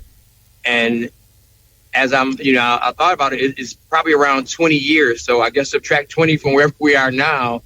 And that is where our relationship started, and that is actually the main link that got us as close as we are. And it also was a time when IRIE FM was moving to being on the internet and not just listening to cassettes a few weeks, later after the programs had aired. Yes. We have a long history of paying attention to IRIE FM. So that evolution of communication with Joy also turned into us working on international things. Do you remember the independence of South Sudan and talking with generals and things of that nature, that we all work together because we share information, for those who don't know in the outside world, we do a lot of sharing with each other. Yes. And I feel a little heavy still. I was in Jamaica for a family funeral, and when I came home, I had not checked all of my WhatsApp connections, and I saw it online, and then I looked on my phone and I had not missed calls, but connections from the family. So, you know how it feels bad, like, wow, I wish I could have made one more stop. Wow. Wow. I remember, we've done so much together, Jomo. I mean, Joy's a producer, so she's always, and you're such an integral part of the Africa Forum. And so she's always in contact with you. And I think in a similar way, you teased her as much as Muta teased her. But with a different kind of teasing. Not as hard, not more loving. Not as hard. And because she was also a producer, by the way, on The Cutting Edge with Muta Baruka and The Stepping Razor. And she was producing. Over time here at IRIE FM, she produced every program on air over time. Nicholas Evans is reminding me that she came to the programming department in 2002. And that is true. And we're talking about all the way to possibly, Nick, 2015. Correct me if I'm wrong.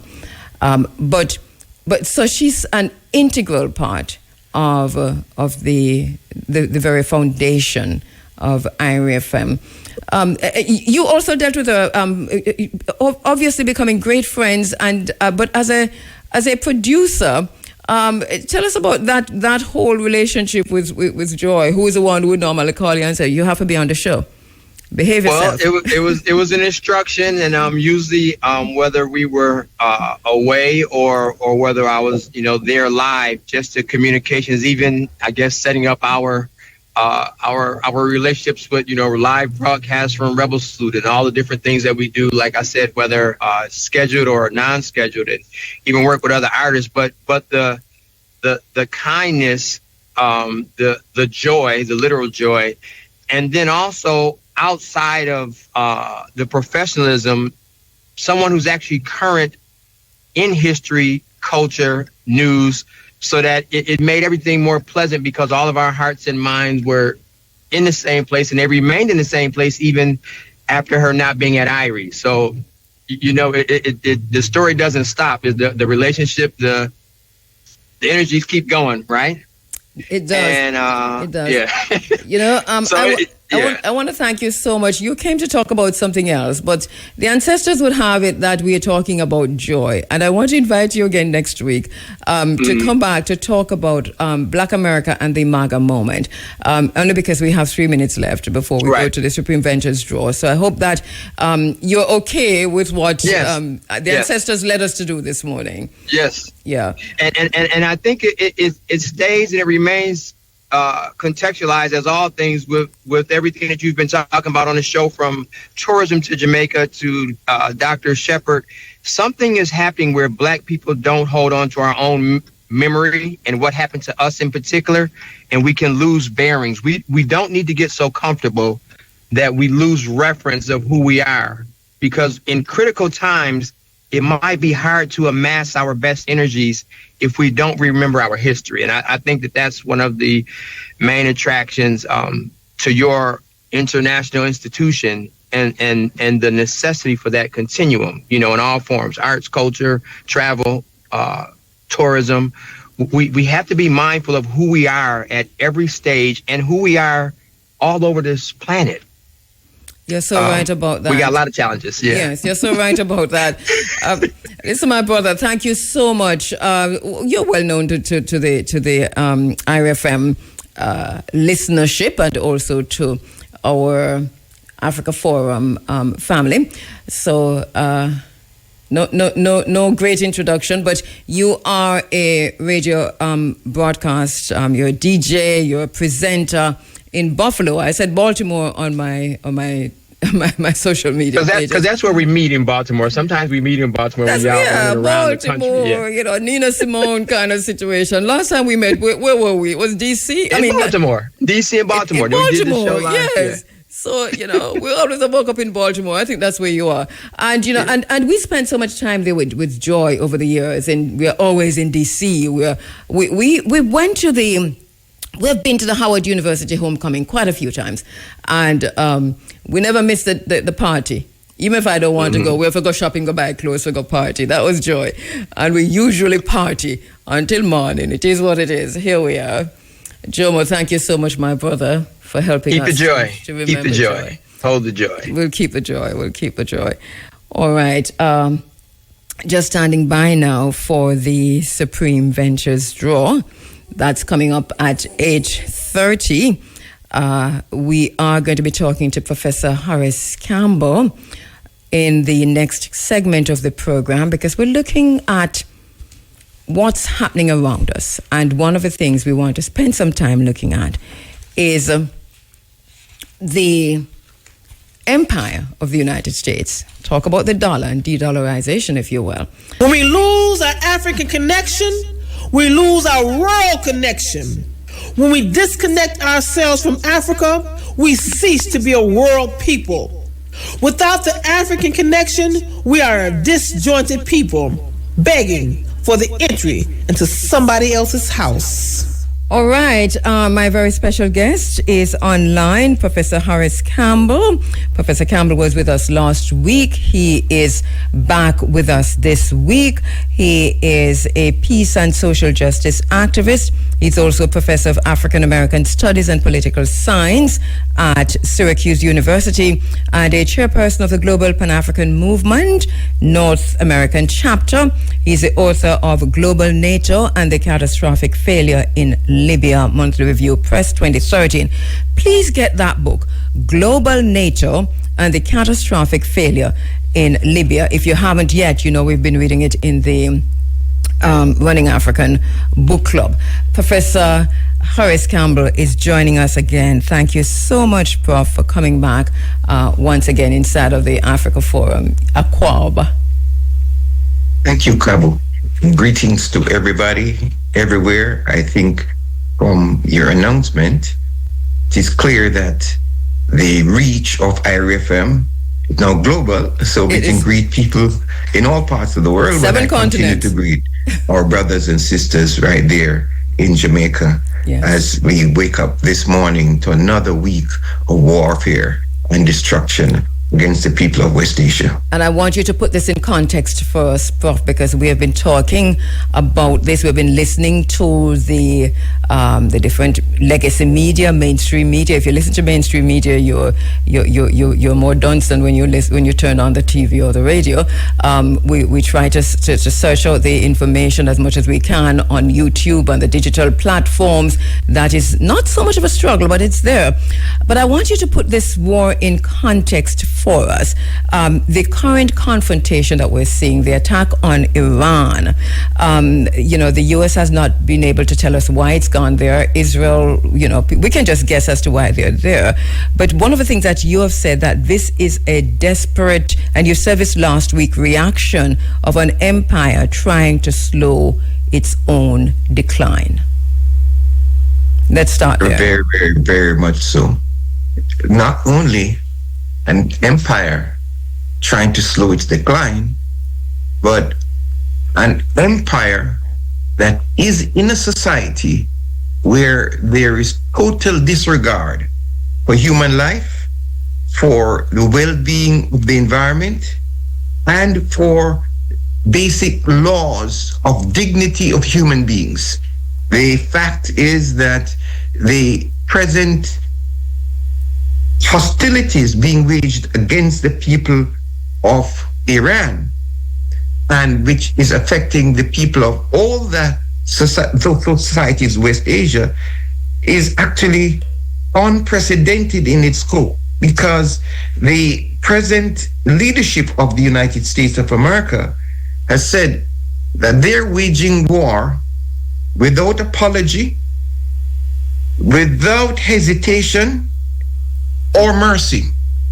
Now, I want to repeat the words of the Secretary of Defense. He calls himself the Secretary of War of the United States of America.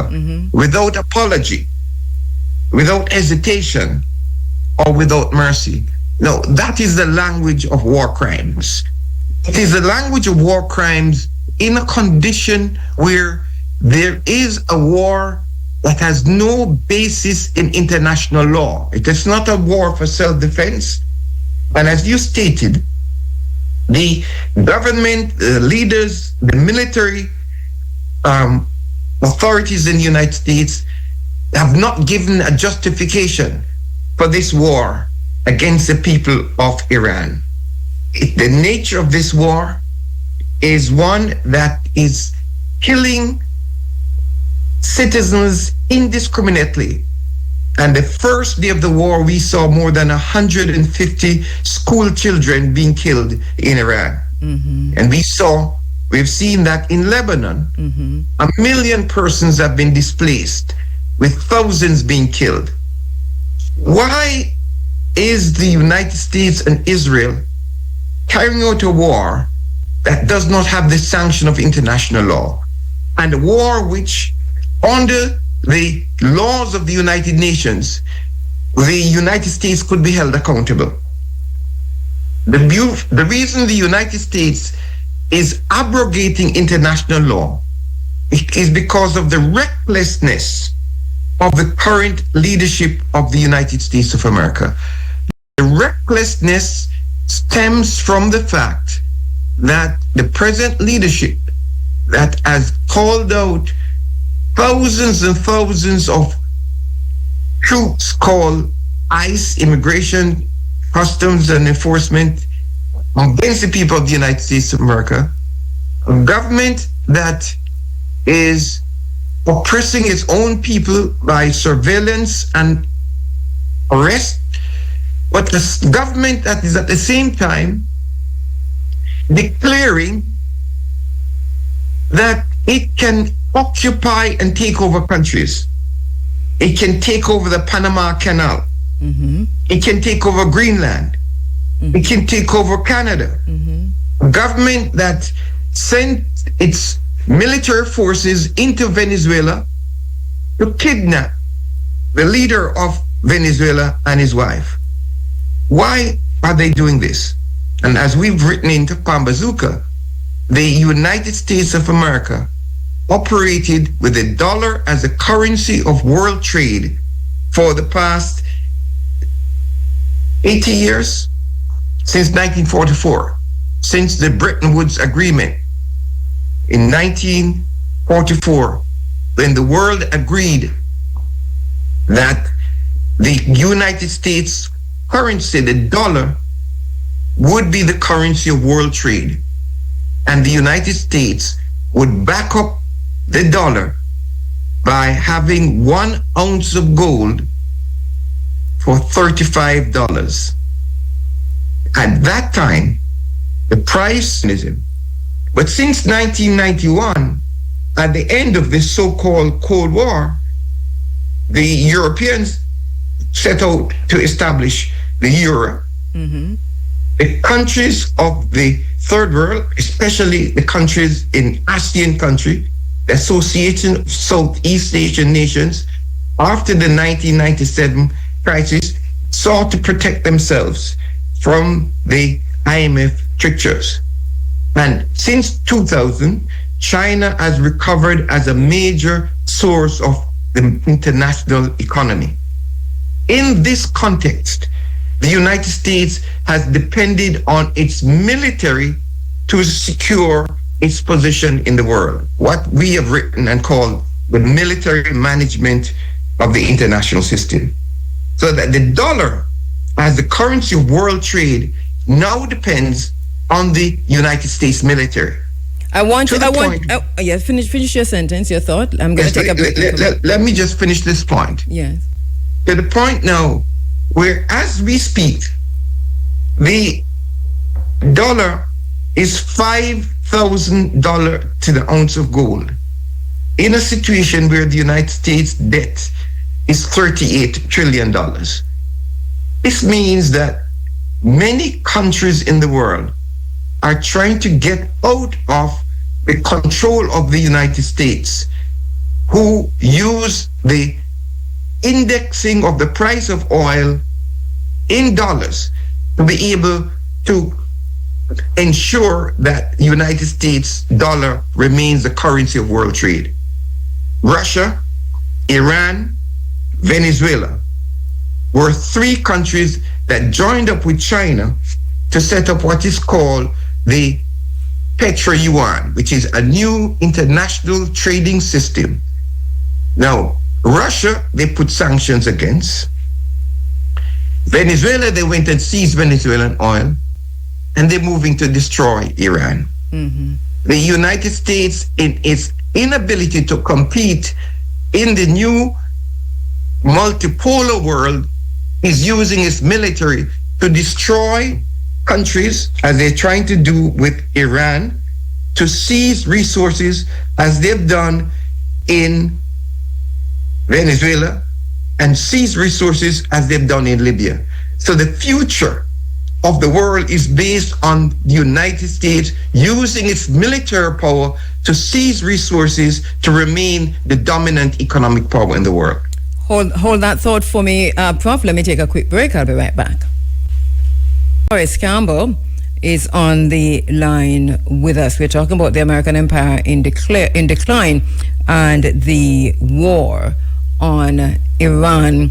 Prof, you have said that for nearly 80 years, the US dollar has been the backbone of the global financial system, but that I hear you saying that we could be witnessing right now the end of the dollar-dominated world economy. How so? What are the indicators pointing to this?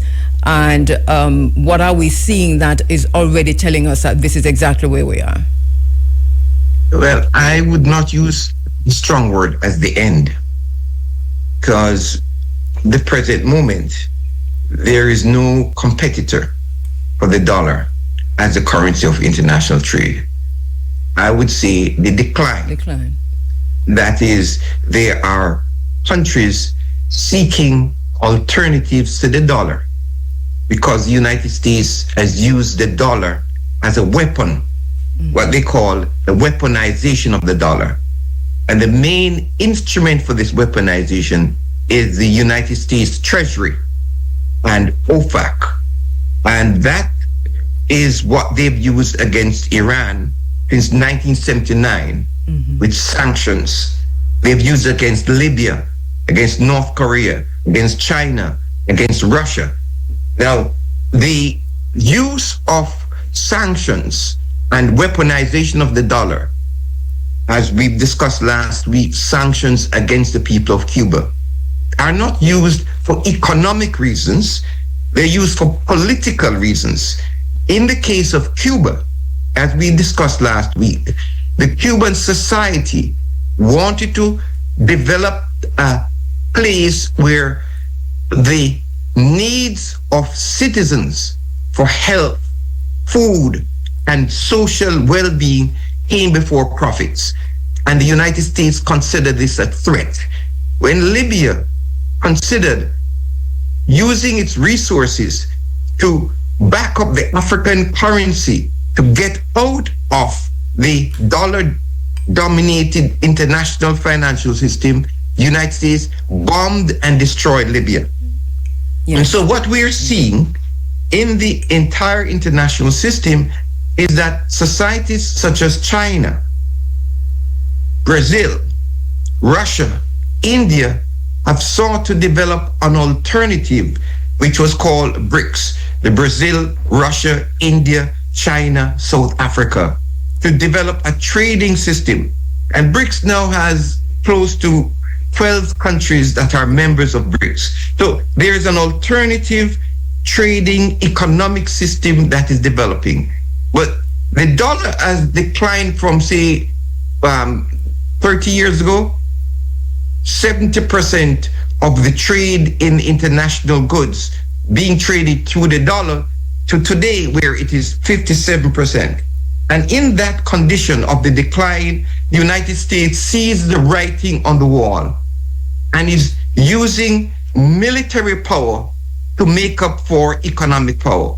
And it is not any radical who is saying the situation has changed. It is the Prime Minister of Canada, the closest ally of the United States of America, who said that there's a rupture in the international trading and economic situation. And in that rupture, the United States is intensifying the rupture by going to war. And this war against the people of Iran is going to be as decisive in the international political economy as the Second World War was in reshaping global alliances, global trading system, and global economic relations. And the place that we must pay attention to in this program is how to strengthen Africa in this new global alliance. Because everyone is talking about China, or Japan, about Europe, or about Latin America, or about Russia. And in this new global reconfiguration, they're all thinking that Africa is going to be a puppet, one of these powers. Well, let us talk about our Africa. Constituency. The most important outcome of this war is for the peace and to end the war against the people of Iran, and for the people of Africa to build economic cooperation and monetary cooperation not to be exploited by Europe or China or the United States or Russia. All right, I want to come back and talk about Africa, Prof. I have to take another quick break, but also to look at, there's an interesting thing I saw, and thanks to my brother Akeem, who sent me this information this morning, that's coming out of Sudan, where the UAE has been taught, and I think this has been proven, to be actively involved in the wars in Sudan. But since the war on Iran, and the UAE now finds itself on the back foot with the destruction of the American bases there, that the situation in Sudan is seeing a change, a positive change, and this is interesting. But I also want to look at East Africa, as you have pointed us to, and continental Africa, to see what are the opportunities from here and how we work together. Let me take a quick break and come back and grasp what is happening around us, that we have a bigger consideration. Let's go to Africa, Prof. And if you could include in that how some of these Arab states, Gulf corporations, if you will, have been involved in Africa, and what the impact of this war will be on that status quo. Well, thank you. I'm curious about your producer, the one who gave you the information about what has improved in the Sudan. No, it's curious. It's a listener who has sent me information which I have verified. The reporting coming out of the Sudan, and you know, the UAE's involvement in the Sudan is something that we have been talking about over time. But he sent me this information this morning, which I have verified, that the RSF is a little bit on the back foot because the UAE is so distracted from, this is coming out of the Sudan, that it's so distracted by its own problems with you know, the U.S. bases there being destroyed. And so the UAE is heavily involved in Africa. This is what we know.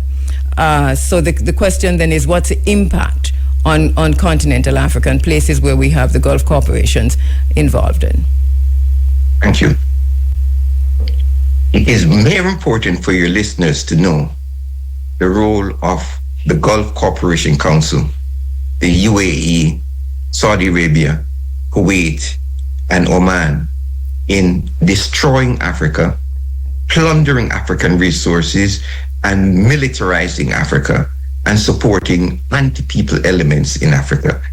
In the case of Libya, as you know, those were the countries, Saudi Arabia, the UAE, and Qatar, that sent military forces to destroy Libya, and they keep the faction that is in Benghazi afloat militarily. In the case of the UAE, it is a particularly despicable regime. Yes. Because it is a regime that is financing and supporting genocidal actions in the Sudan. So when someone says that the situation has improved, the situation in the Sudan is appalling in the deaths of hundreds of thousands of persons at the hands of the RSF, a group that is backed by the UAE, the United Arab Emirates.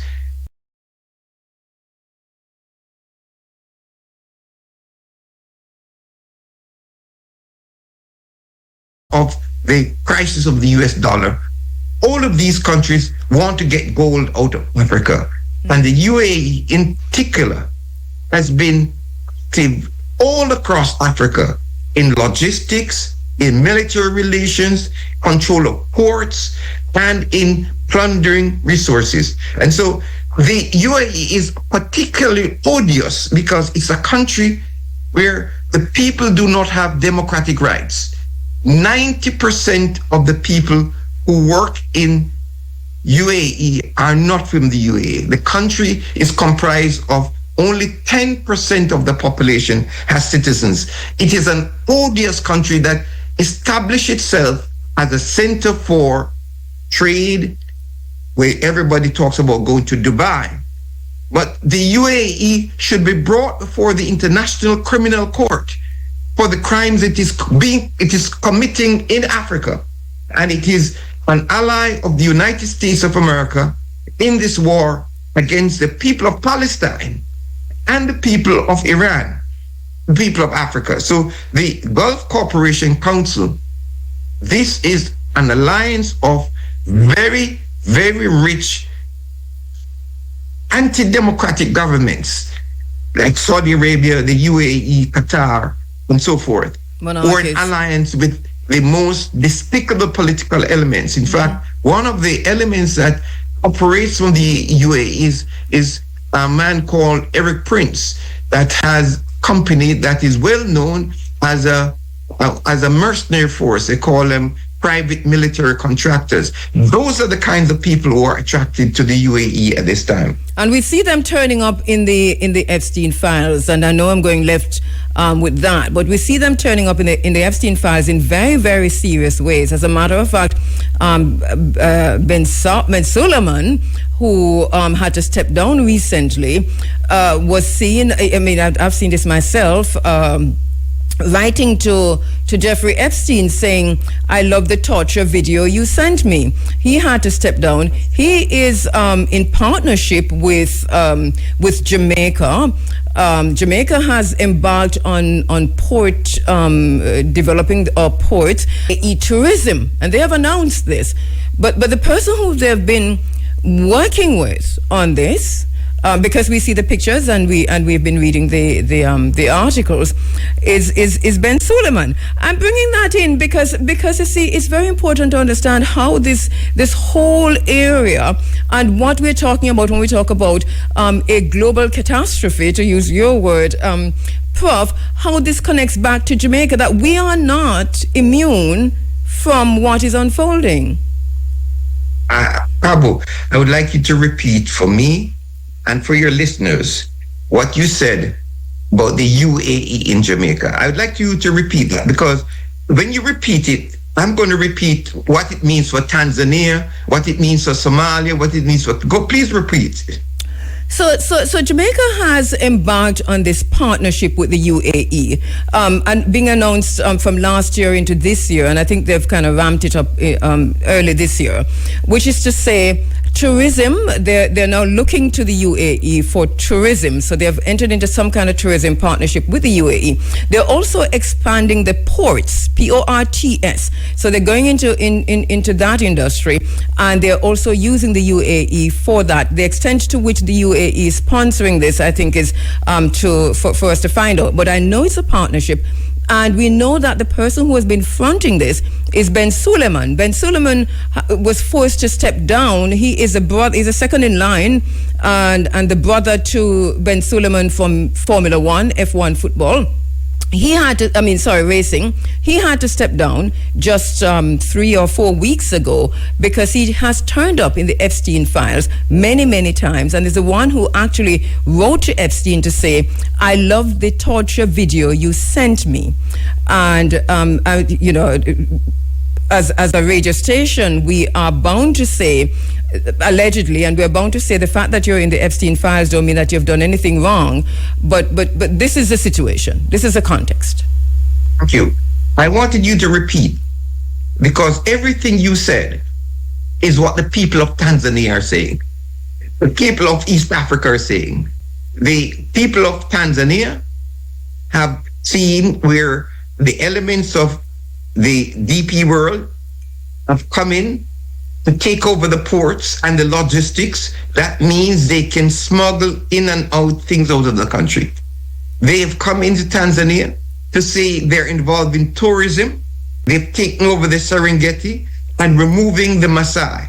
So here is a government that is an odious government that is representing itself to countries such as Jamaica and Tanzania and many other countries as an investor with billions of dollars. Now, I am asking the Jamaican economists, the Jamaican teachers, that they should be writing about this every day, and they should be calling on their parliamentary representative to break any agreement with the United Arab Emirates, because the United Arab Emirates is supporting crimes against humanity in all parts of the world. The people of Tanzania have a campaign to try to expose their governments in taking away the land of the Maasai, in giving large territory in the Serengeti. The Serengeti is supposed to be a national park, which is bigger than Jamaica, and they've given free rein to the UAE in this place. So this is the situation we face. We must look then at the trade deals that they have signed, because we haven't looked to see what the land connection might be, and I think this is critical for us to do. This is a role for journalism. I implore. You see, this is all done in the name of investment. Yes, and there is a point at which investment does not make sense. This is it. Operating. It is going to criminal mafia force and say, bring the money that you're getting from ill-gotten gains into my country, and we'll turn a blind eye to this. And this is the kind of neoliberal world that we've been open to. So the other point I thought you were going to raise, yes, in the Caribbean was the role of Z, that is Blackwater, and Eric Prince in Haiti, and the role of Eric Prince and the UAE. So the Caribbean, Haiti, and Jamaica is not immune to what is happening globally. So let us use whatever resource we have.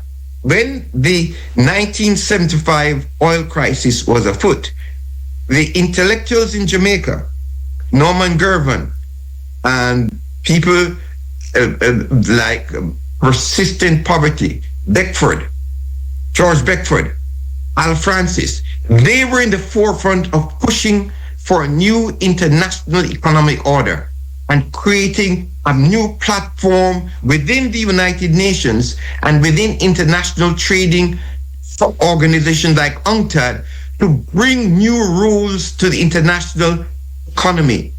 We are at a similar time where we need intellectuals, activists, and social groups in the Caribbean come to the forefront against this war against the people of Iran and against the people of Palestine.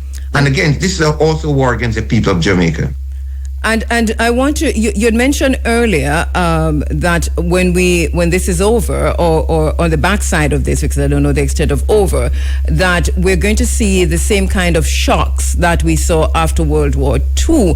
And so the question then is, are we in, and I'd asked you this last week, are we in World War III? Are we at the start of World War III, or this is a precursor to World War III? And what are the implications, a question we didn't get to, for continental Africa with what's happening right now? Well, this war, we're in its third week, and the President of the United States has declared that they've destroyed Iran. But in this third week of the war, the Iranians are still fighting and to defend their society. So whatever information they're presenting on Iran is not correct. And when you introduced this program, you talked about the role of the mainstream media. Probably 1 or 2% of what you're hearing on the mainstream media. I'm glad what you're hearing on the mainstream media is correct. I'm glad you have this map up, because if the listeners look at this map, you'll see the Straits of Hormuz, which is what is called the Persian Gulf. And in the Straits of Hormuz, there's that little choke point where 20% of the oil in the international trading system moves. That has been closed. All of the countries in this Gulf are now affected by the war. Israel, Lebanon, Palestine, Saudi Arabia, Oman, the UAE, Kuwait, Jordan, and Palestine. Now, that war will have a definite effect on the countries of East Africa, Egypt, Sudan, Ethiopia, Somalia. It is already affecting those countries, because in the case of Somalia, DP World has attempted and is in the process with Israel to break up Somalia and to put a port for Israel and the UAE in Somalia. And that is going against the African Union and the integrity of the Somali people. So across Africa, Egypt, which has been affected negatively, Ethiopia, which is affected, all across North Africa, the people of Africa has been affected. And this war is going to affect the people negatively. Now, the question you asked me is, will this war be like World War II? Well, it is difficult to say. It will depend on the extent to which the United States prolong the attempted destruction of the people of Iran. Now, your listeners should know that when the United States overthrew, but by the way, Iran is a country of 95 or 94 million persons. Iran is a multi-ethnic, multinational society. When the Iranian Revolution took place in 1978 to 1979, the United States inspired a war against the people of Iran using Saddam Hussein in Iraq. That war lasted for 8 years. They thought Iran would be destroyed within weeks. Iran is a country of a long history. This is the Kingdom of Persia. The name of Persia was changed to Iran in 1935. They fought that war for 8 years. If this war goes on for any longer than 6 months or 1 year, the repercussions of this war will bring in more countries than the countries I've listed. And then we are seeing a greater conflagration in the world. It is dependent on the extent to which the people of the United States can curb its political and military leadership from plunging the world into a catastrophe. I saw a poll last night. As a matter of fact, I saw, it's about 2 o'clock this morning, that I saw President Trump on Truth Social tweeting that a poll that from Newsmax, so we know what we're talking about, right? Serious right-wing stations.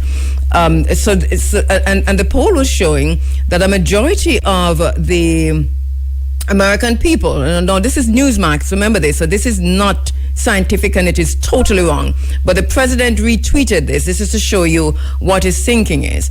That the majority of the American people are in favor of the war, especially when they are told about what the dangers of the closure of the Strait of Hormuz is. And then he goes on to say, the MAGA is like 90% in agreement, and then for the rest of America, we're looking at something in the 60s or the 70%. That I think should tell us what his thinking is in terms of where to go from here. He has also said he has also tweeted on Truth Social to the Europeans, come and go and defend the Strait of Hormuz. If you do this, then I will do my best to protect you while you are there. What does this mean in essence, and is this contradictory? Let me take a quick break, Prof, and we'll come back with that answer. Even in World War III, will be dependent on what happens, what America does. And so that's the reason I pointed out to you what the president was saying. But we do also know that there must be a cabal, if you will, the Rothschild and the Rockefellers and the J.P. Morgans, and I dare say even the Carneys in the background, the neocons, if you will, in the background, because at the end of the day, as you pointed out earlier, this goes back to banking. Follow the money. The financial order is from the Medicis to the Patsis to the Rockefellers to the Rothschilds. It's the same war. This is how I'm reading this. So does it tell you anything? Well, I think the people you're talking about, the Rothschilds and the Rockefellers, that is old news. We have a new group of people who are in artificial intelligence, or in digital currencies, and into new cryptocurrencies, and they're elevating United States military power beyond the United States government. These are the people who control Twitter, who control Facebook. The Peter Thiels and Palantir. And they support the state of Israel. Yes. So the people of Jamaica have a vested interest in ensuring that this World War III does not come about. In 1945, when World War II was ending, the Jamaican people fought in 1938 so that the Jamaican people would come out of colonialism. In 1945, when the United Nations was created, Jamaica was not an independent state. But yet, the Jamaican people found ways to register their support for international law and for ending all forms of warfare. Jamaica is a small society. In the context of the Caribbean, it is calling for what the people of Iran are calling for: reparations and reparative justice. The Iranian people have brought attention to the world of the crimes of apartheid. The Jamaican people, through its spokesperson, cultural artists, have said, like Peter Touch says, we must fight against apartheid. So the Jamaican people cannot stand by while apartheid and genocide is carried out in Palestine, while what is going on in Sudan or in Iran. Now, where does IRI FM come in? IRI FM is part of the collective voice of those in the world who want peace and an end to this war. You have a role to play in the United States of America, among your communities of the Caribbean people in the United States of America, in Europe, in other parts of the world, to support peace. Yes. The media in North America is presenting information that you read from that poll about the support for this war. From where I sit, I do not see that support, not even from members of the ruling party of the United States for this war. But we must magnify the voices of those in the United States and elsewhere that is calling for an end to this war against the people of Iran, end to the Israeli genocide against Palestine. And those forces the Jamaican people should align with. I again come back to the role of the church and religious institutions in the Caribbean that are being called on to support Israel and the United States because they're carrying out the hand of God. We must carry out active intellectual, political, and ideological work at every section of our society to explain to them that the abrogation of international law, which is being carried out by killing the people of Iran, is a danger for the people of all parts of the world. We should big up those organizations and citizens in the United States that are calling for an end for the war, and also those leaders in other parts of the world, in Africa. And I urge your listeners to read Pambazuka News when we have written about how this war is affecting Africa. But inside of Europe, the European leaders as a bloc is no longer a force in world politics. But I want to mention two leaders in Europe that we should identify as standing up to the United States of America. The leadership of Ireland, who have said they will not support what the United States is doing in Iran. The leadership of Spain, that is saying you cannot use our territory as a launching pad to destroy the people of Iran. And this is the kind of alliance that IRI FM should be linked to. You should be establish linkages with radio stations in Spain, with radio stations in Ireland, radio stations in Nigeria, radio stations in Kenya, so that IRI FM becomes a global diplomat for peace. That stations like these, you do not depend on people to go only to YouTube or the other platforms. That we should enter into a partnership with global Pan-Africanists, with Pambazuka News, with those forces in the peace movement, in the global Pan-African movement. We're having a discussion on Wednesday about the war in Iran. Why? Because the trade union movement in the United States of America is being told that Iran is an oppressive government, oppressing its women and killing its people, and the workers of the United States in the trade union, the AFL-CIO, must support the United States government. So at every level of society, we must be engaged in this intellectual, ideological war for peace and for social justice. You're so right about that, Prof. I think that more than any time, this is a kind of networking and partnership that media needs. We do have a responsibility to our listeners and to the nation, to the Caribbean, to ensure that we are bringing truth to them. It is very, very difficult as it is now. We're told we're, disinformation, misinformation. We're in a post-truth age. All of that rampant. And our people are now exposed only to the CNNs and the network channels from out of the United States. This, of course, is one of the reasons why, as you mentioned, the church, we go there again, that so many of our people who are, and our elders especially, who are so glued to CNN to get information from here, are taking sides. Interestingly, with people like I heard Vijay Prashad talk about some of these people being dangerous, the most dangerous people in power right now, people like Marco Rubio, people like Pete Hegseth, and so on, because they're carrying this faith-based line, which goes back to the Bible.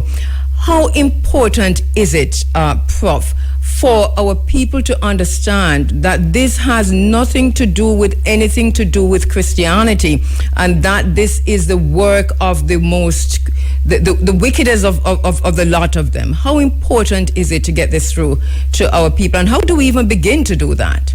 It's pretty hard work, I can tell you. It should not be so hard in Jamaica. Oh, it's very hard. It shouldn't be so hard in Jamaica, because from the beginning, after the genocide of the Taino people in Jamaica, they came to tell the Africans in Jamaica that it was the Christian church that wanted them to be enslaved. And every leader in Jamaica that was against slavery was a religious leader, like Sam Sharp or Paul Bogle. So we have a tradition in Jamaica, in the United States, in all parts of Africans were enslaved, where religious leader opposed slavery.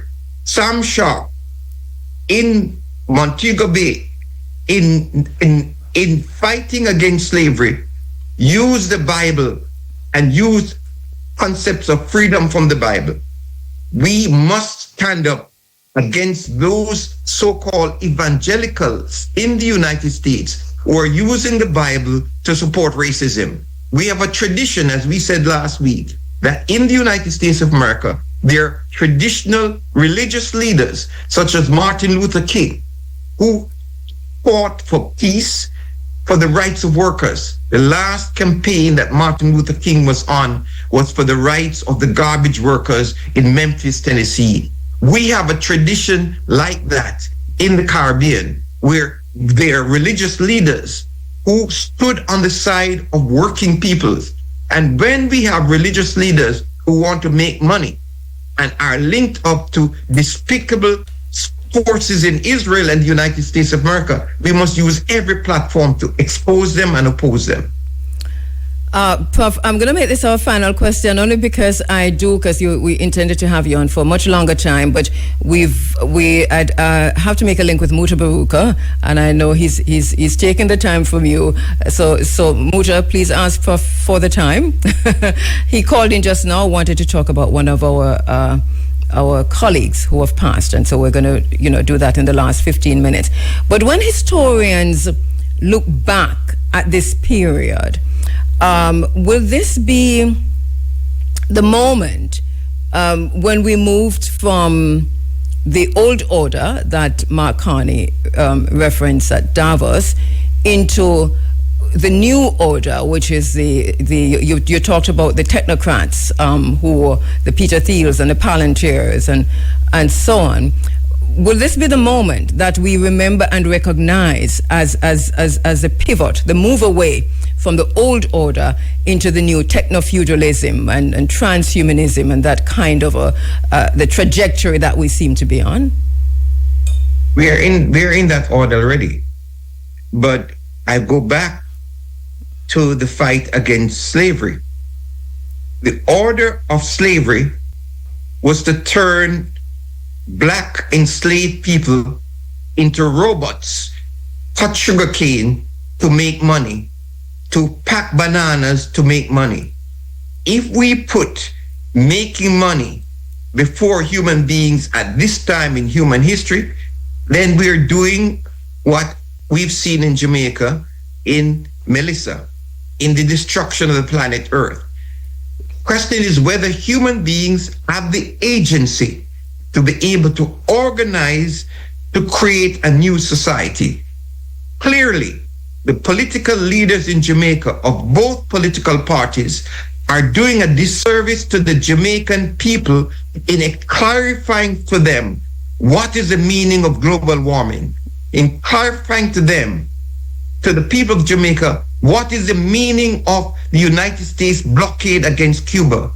The Jamaican people do not need a government to explain how people got their eyesight restored in Jamaica by Cuban doctors. The Jamaican people do not need the government to tell them that the United States supported the apartheid government. The Jamaican people do not need the government to explain to them that Israel is carried out genocide in Palestine. And this is the time to go back to draw from the innermost strength of the Jamaican and Caribbean people that brought us the social movements for justice. We could not have created a Garvey movement internationally without coming from the wellspring of the opposition to that robotization. So let us go back to that inner spiritual strength of our people that cannot be destroyed and build that up with our knowledge of how to save the planet Earth and to turn back the violence of fascism and proto-fascism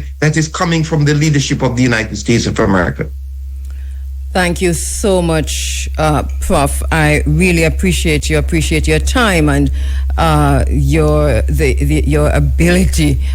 You're really good at helping us to understand how to view these changing times. Your book, Global Nature, is phenomenal. I think we should all be reading this. I think in a way it was predictive to Global Nature, because you literally saw this coming, didn't you, Professor Campbell? Oh, most definitely. In Global Nature, we ended the book by saying that in 1935, Italy invaded Abyssinia. And when Italy invaded Abyssinia, which is now called Ethiopia, the world turned their backs against black people when they said that this is bringing fascism. And we had World War II. Italy not only invaded Abyssinia, the Japanese invaded Manchuria, the Spanish Civil War started, and the Germans started the Second World War. After the invasion of Libya in 2011, we said that unless we curb France, Britain, and the United States, this is bringing us war in West Asia. And we've seen it now. Yes. The war that expanded from Libya, across Chad, West Africa, Sudan, Egypt, and across to Palestine. It is the time for international law to hold the United States and Israel accountable for the genocidal war against the people of Iran and the people of Palestine. As we speak, we have many people of Lebanese descent in Jamaica. Yes. And 1 million persons have been removed from their homes in Lebanon. More than 1,000 persons have been killed. Mm-hmm. Certainly, those in Jamaica who come from Lebanon must also raise their voices against this genocide war. And they cannot be supporting the state of Israel that is destroying Lebanon and has destroyed Palestine and continued this war against the Palestinian people. So, yes, we predicted that. But just as how Padmore and James and Garvey, especially Amy Jakes Garvey, created organizations so that when the war ended, they rapidly moved towards political independence in Africa and in the Caribbean. So it is now we should set up the infrastructure for new Pan-African organizations for peace, reparative justice, cooperation across global Africa, so that Africans in Brazil, in Colombia, Venezuela, Cuba, the United States will be at one with the Africans in Africa that are fighting for peace. Because this destruction we see going on in Iran has been going on in the Congo since 1960. So we cannot separate this kind of warfare that is against the African people. The African people have a vested interest in overthrowing the capitalist system that is destroying the planet Earth and plundering the resources of the planet Earth.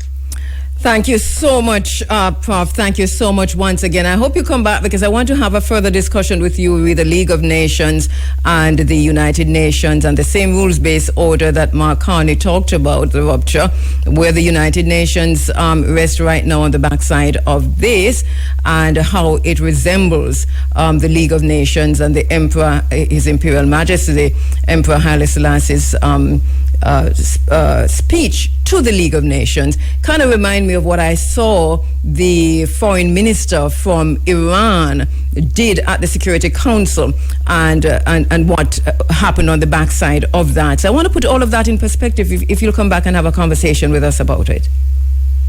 Thank you for having me. And the social groups in Jamaica, Heal Up to Muta, and those people who are spoken word artists who have used the platform of the spoken word to educate the people. So I big up our Jamaican cultural leaders who have not only been cultural leaders in Jamaica, but cultural leaders globally. And these our cultural leaders must raise their voices in this time for peace and against the Zionist destruction in Palestine and in Iran. Thank you so much, Professor Horace Campbell.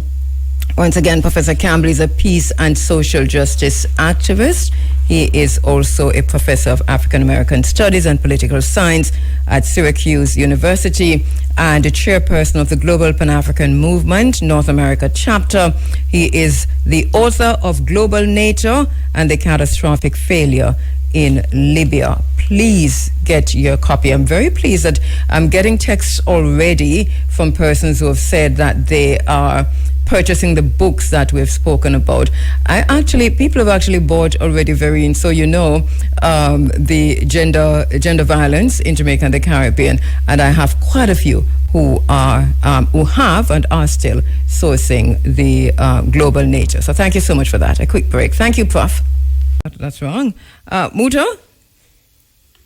Uh-oh. My bad. Oh, no. So I don't have Muta. I should have Muta. Let me see if I have him there now. Hey, Muta? No, Muta? Yes, I'm here. Okay, brilliant. Hearing you loud and clear, Morning. Greetings. Traffic, we stop on the traffic, you know, and I drive on the side of the road. Oh, Pobrecita, sorry. No, you're not saying sorry, man. We don't want to do it. Yes. Yes, Muta. So, Jai, may I tell you, listen to me, man. You see that daughter there? Yes. I don't know where I can say about her that she don't really, she's supposed to accept. So she's one of the best person I meet on a IRFM, especially when it comes on to my program, because my program starts at 10 and done 2 o'clock in the morning, and sometimes Jai stay there with me until 2 o'clock. I know. And she never have to stay because after certain hours, you know, well, them time they never have to so much advertisement and all them stuff there. Yeah. Some never have to remember say time for advertisement now, but she stay there and listen to the call of them, listen to me, and all my troubler, especially at the day when me a troubler, and you are the one feel the pinch when me a troubler. It's true. And you are that tell me, no, you can't say that, you can't say this, and I can't say that. I say you can't say that. It's not true, you know. Yeah. Why I don't know Rasta. Yeah. I mean, this thing I get away, you know. This must somewhere make you have to know, say, why that person never go and that person never go. It can't just happen so. Because from the day I realize, say, every week, somebody pass away, me feel close to. Yeah. You know, see, and when me hear say Jai gone, I say, but what is it that what happened to Jai that makes she dead? I mean, I don't understand that. I know. I asked the very same question. It is, you know. Yes, I know where the question come from. You know, it's a question. No, man, it's unfair. It's unfair. You know, that person is nowhere in my mind.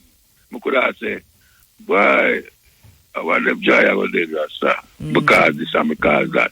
Not like that. Out of the clear blue, it just come. Yeah. And it make me feel like. Do you know, Muta, that's what I was thinking when I wrote that poem. That's the exact thought that I had, which is, we never really talk about this. You know, this is something that we did not, you know, even think about in the many conversations that we've had over the many years, and you know, the many funerals, the close friends who have passed. We have the conversations. We talk about, you know, when Bob passed, we had this long conversation. You know, you know, Igbo, Cat, Sly. So we've been having these conversations, and remember when we were down at Peter Tosh the other day, I said to you that what I was saying about the hurricane and what was happening in St. Elizabeth, that she's the one who was telling me about what was unfolding in areas off the main. And it's when I said to you, Joy Morgan, tell me, you say, oh, because that for you was credible source.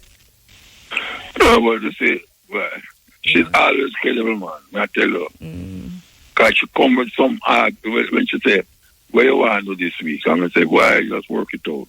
Yeah. And when she come with it, me can't say, "No, I don't want that." Because she always in depth with certain things.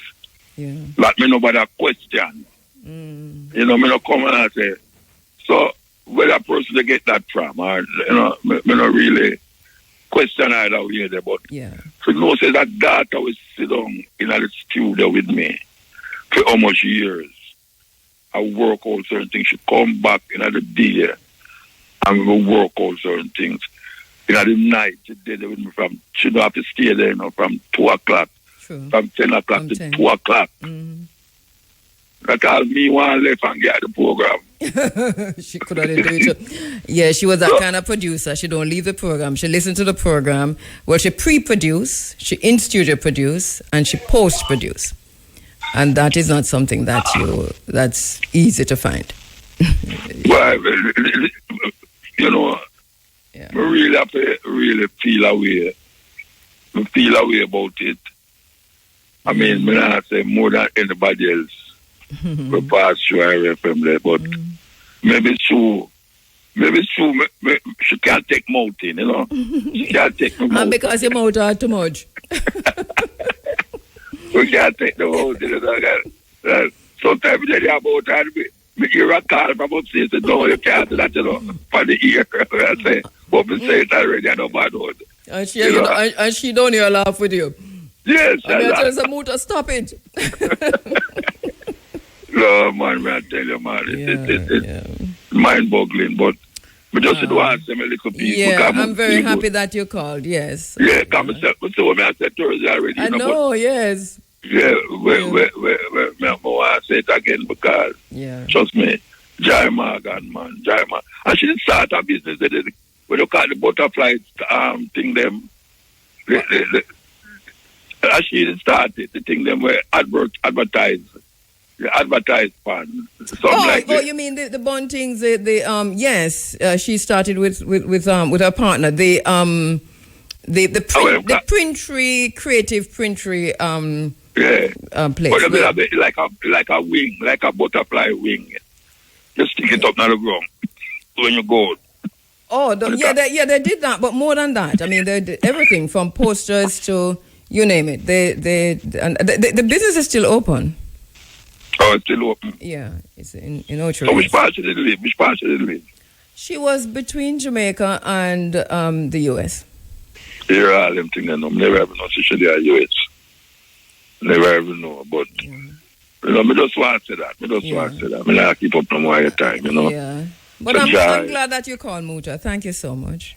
Yeah, man, give time. Yeah. To Joy's mom, I'm sure she's listening, and to the family, Mama, Paula, Marva, the entire family.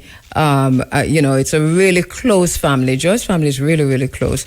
Our hearts to you, our deepest condolences once again. And just remember that we are here as shoulders to lean on.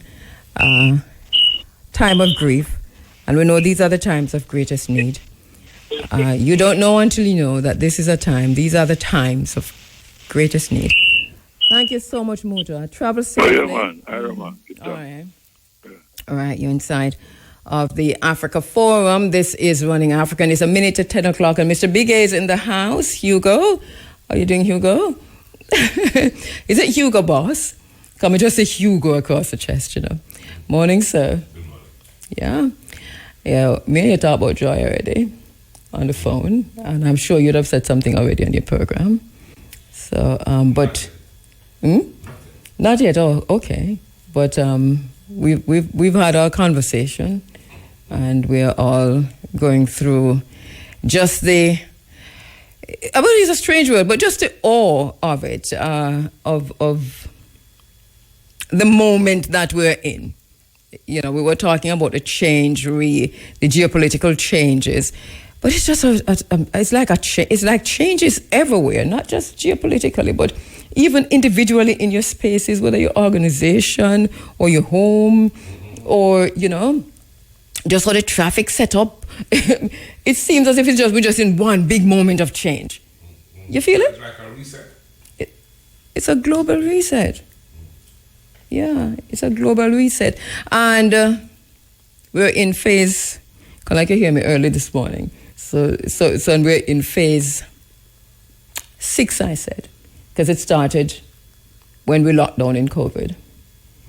And then we kind of traced all the phases this morning, and we found ourselves in phase 6. Okay. And how many phases are there? For the reset, well, we don't know, but we're right at phase 6. But if we go with my prediction, we have about 4 more phases. But I did predict that during COVID. I work with the same prediction we have from 2020. Do you remember?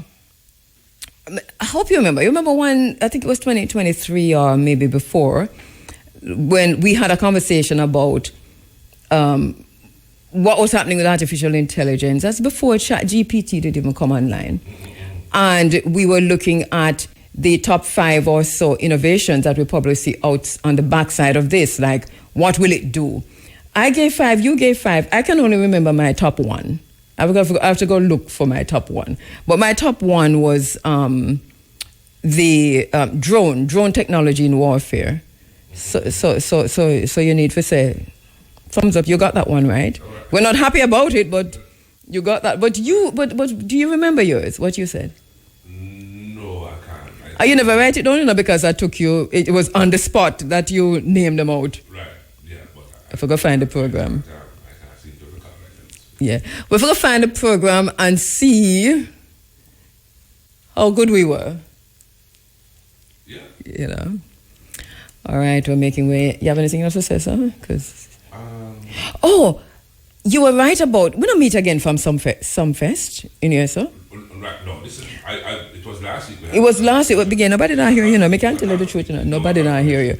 No, Biggie, you're not going to be on camera because the camera pointing this way, so if you grab that. He doesn't want to be on camera, kind of come here for people on the camera. That's basically what I say. Take me off of the camera, I'm not come no nearer. Yes. Some fest. So you said before it was publicized, because it was a scoop. Alleged. What's the scoop? No, it is confirmed. It is confirmed. That Reggae Sumfest is now only one night this year, and it is coming to the Plantation Cove in St. Ann. And you had kind of worked out what it would mean for make it smooth, traffic-wise and otherwise. From everything that you're hearing, is that all in place? Are they? No, and it gives me cause for concern, because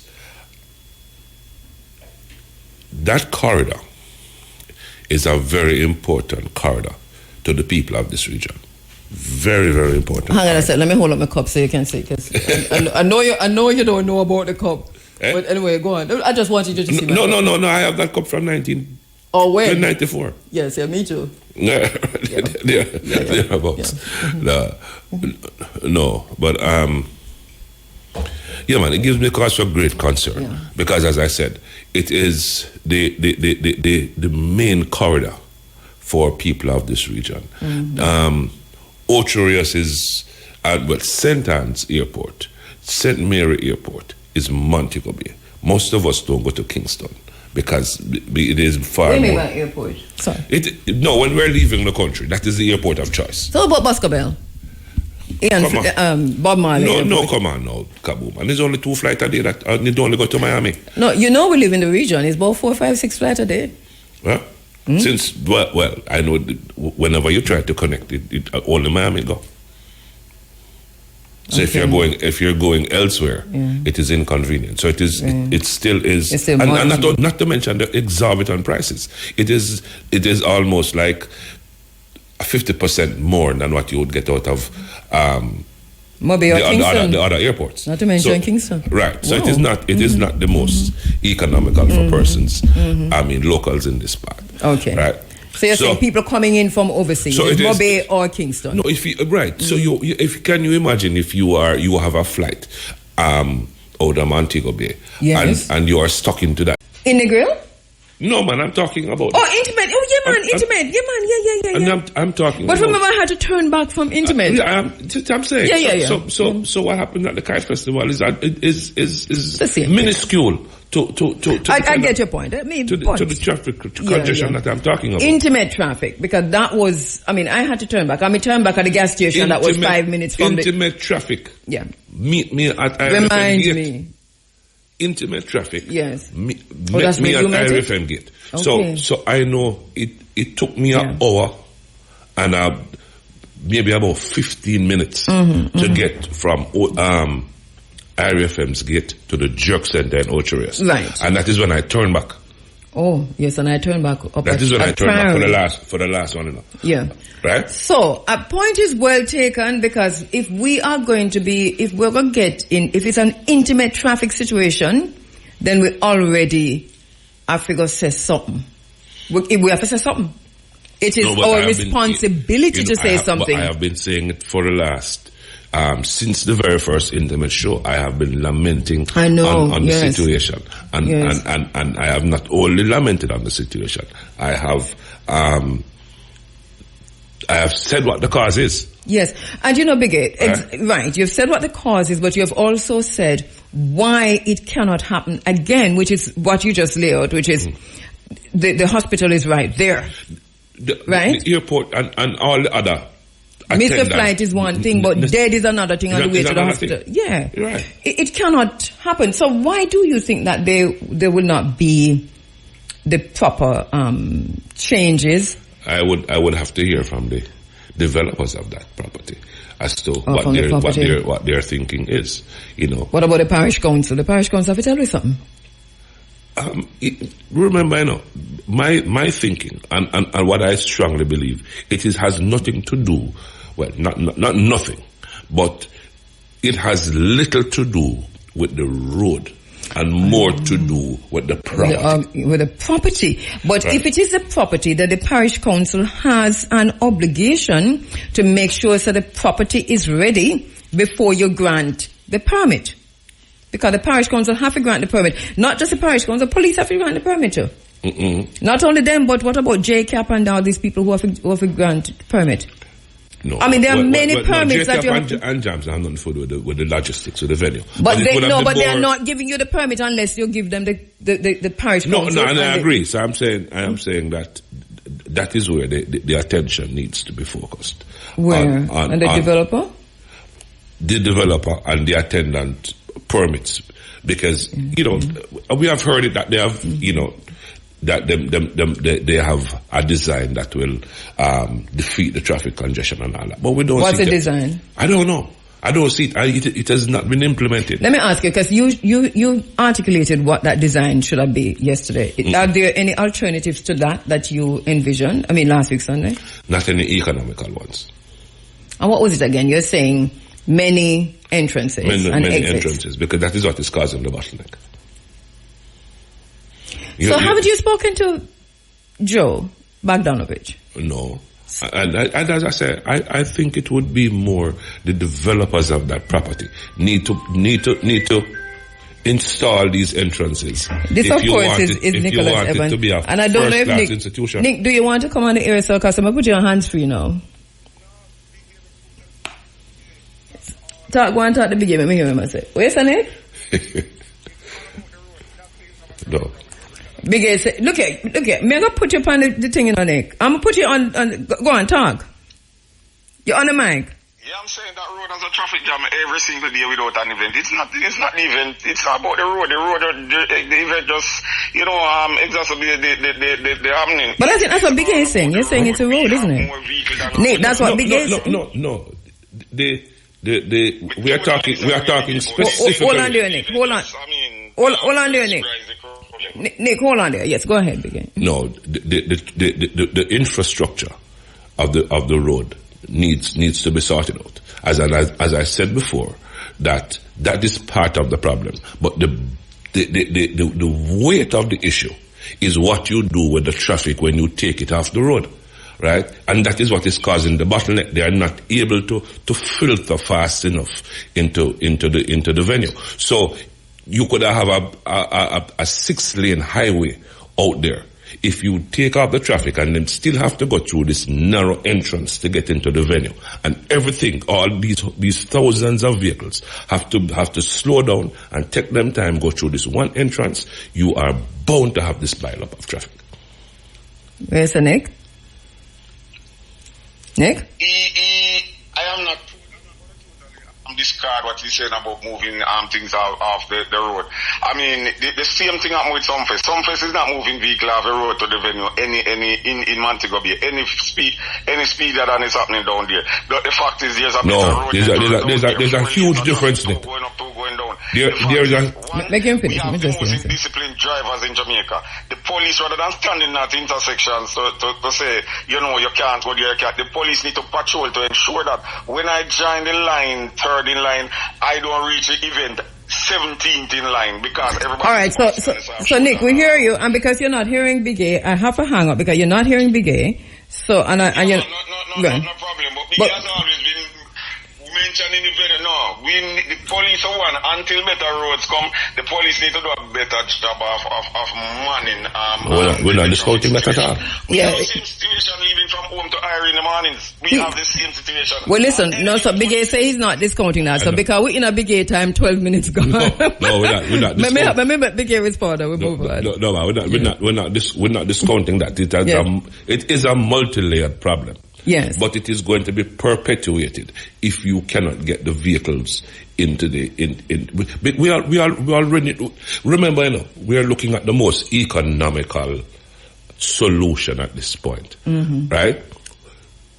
The ultimate solution is to provide a big 6-lane highway where the traffic can move freely. Not feasible right now. Between the two corridors. Yeah. We understand that. Yes. Right? We understand that. The amount of police that you're going to take to monitor traffic from Ocherius to Plantation Cove is ridiculous. To have it confirmed the way that Nick wanted to be. All right, but you're saying that there's an alternative. And I'm saying that the multiple entrances. And you're saying that the venue, which is true, the venue has a capacity for about how many entrances, are you saying? About... and in ordinate amount. Because now it has how many? 1. Well, goodness gracious, even if a second one got it, must make a difference. Nick should remember, he's comparing Sumfest in Montego Bay. Remember, you don't park in the Sumfest venue, you park at the various little places. Yeah. We are talking about somewhere where you have to go in to be able to park. And Intimate is a very good scale for use because you can test the temperature with that. Yeah. Like me say. Yeah, man, you don't drive into the Sumfest venue. I was 10 minutes away from the venue and I turned back because there was no way I was going to get there before the show done, and I was there before the show started. Yeah. That was my reality. Right. So and remember we had a discussion after that, which was to say, all right, so we who are going to show fine, but there's another thing: hospitals, airports, businesses. Right. This is a commercial area. Yeah, man. You are affecting. I'm sorry. You're affecting a whole ecosystem when you have that kind of congestion. I want to believe that they're hearing you, or they're hearing us, and that something will. Who owns the venue? I'm not sure. But is Bonnie still managing it? I don't. I don't want to call her name, but we need to call somebody. I don't know anything about the developers or who own it, whatever. All I know is that when they have events of this magnitude, it is ridiculous. We need to call somebody. And we know. I need to hear a person on your program tomorrow. Sorry, go again? I need to hear somebody from Sumfest, whether the organizers or the venue, the developers, on your program tomorrow. We can arrange it.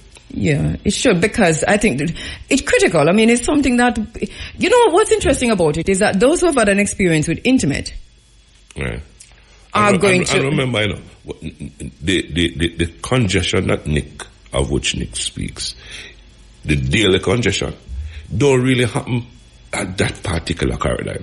It happens the Draxal corridor. That's true. Right? That's true. The Draxal corridor is where the daily congestion happens. Out on the... Richmond out there, so it's not where it happens. It's really Dragstar, you don't have a lot Malmedy of congestion out there at that juncture. And then you have to think about the developments, because remember that we have 2 or 3 massive housing developments right in that Dragstar area, which would still impact what's happening up there. So it when you see the bottleneck from North-South Highway, say it's serious. Because that's supposed to be smooth flowing, but when you get to the roundabout, that just drop down, because the roundabout is a mess, On any ordinary day, it just drop off. You're a driver, better than me. Right? I drive, but not so well. But the way it just drop off, it tells you already, the problem there exists. Goodness. Listen, so on Monday, so we don't know how to talk about it. I hope that you're able to link somebody. Yeah, man. It has to be addressed. I think so. This has the potential to be, in my mind, perhaps the best venue, show venue in Jamaica. And can we underscore so we want it down here? We do. We want it down here. Listen, this is not to say we don't want it. Please do not move it. But set it right. We want it here. I would like to go. It has the potential. I can manage to be the premier entertainment venue in this country all the other things that it has, all the other amenities. And we don't have time to talk about the Clash yet. I do not agree with the Clash. I'm going to talk about the Clash. That is personal. You can't, don't tell me it's personal, Biggie. Don't personal. But everything is personal.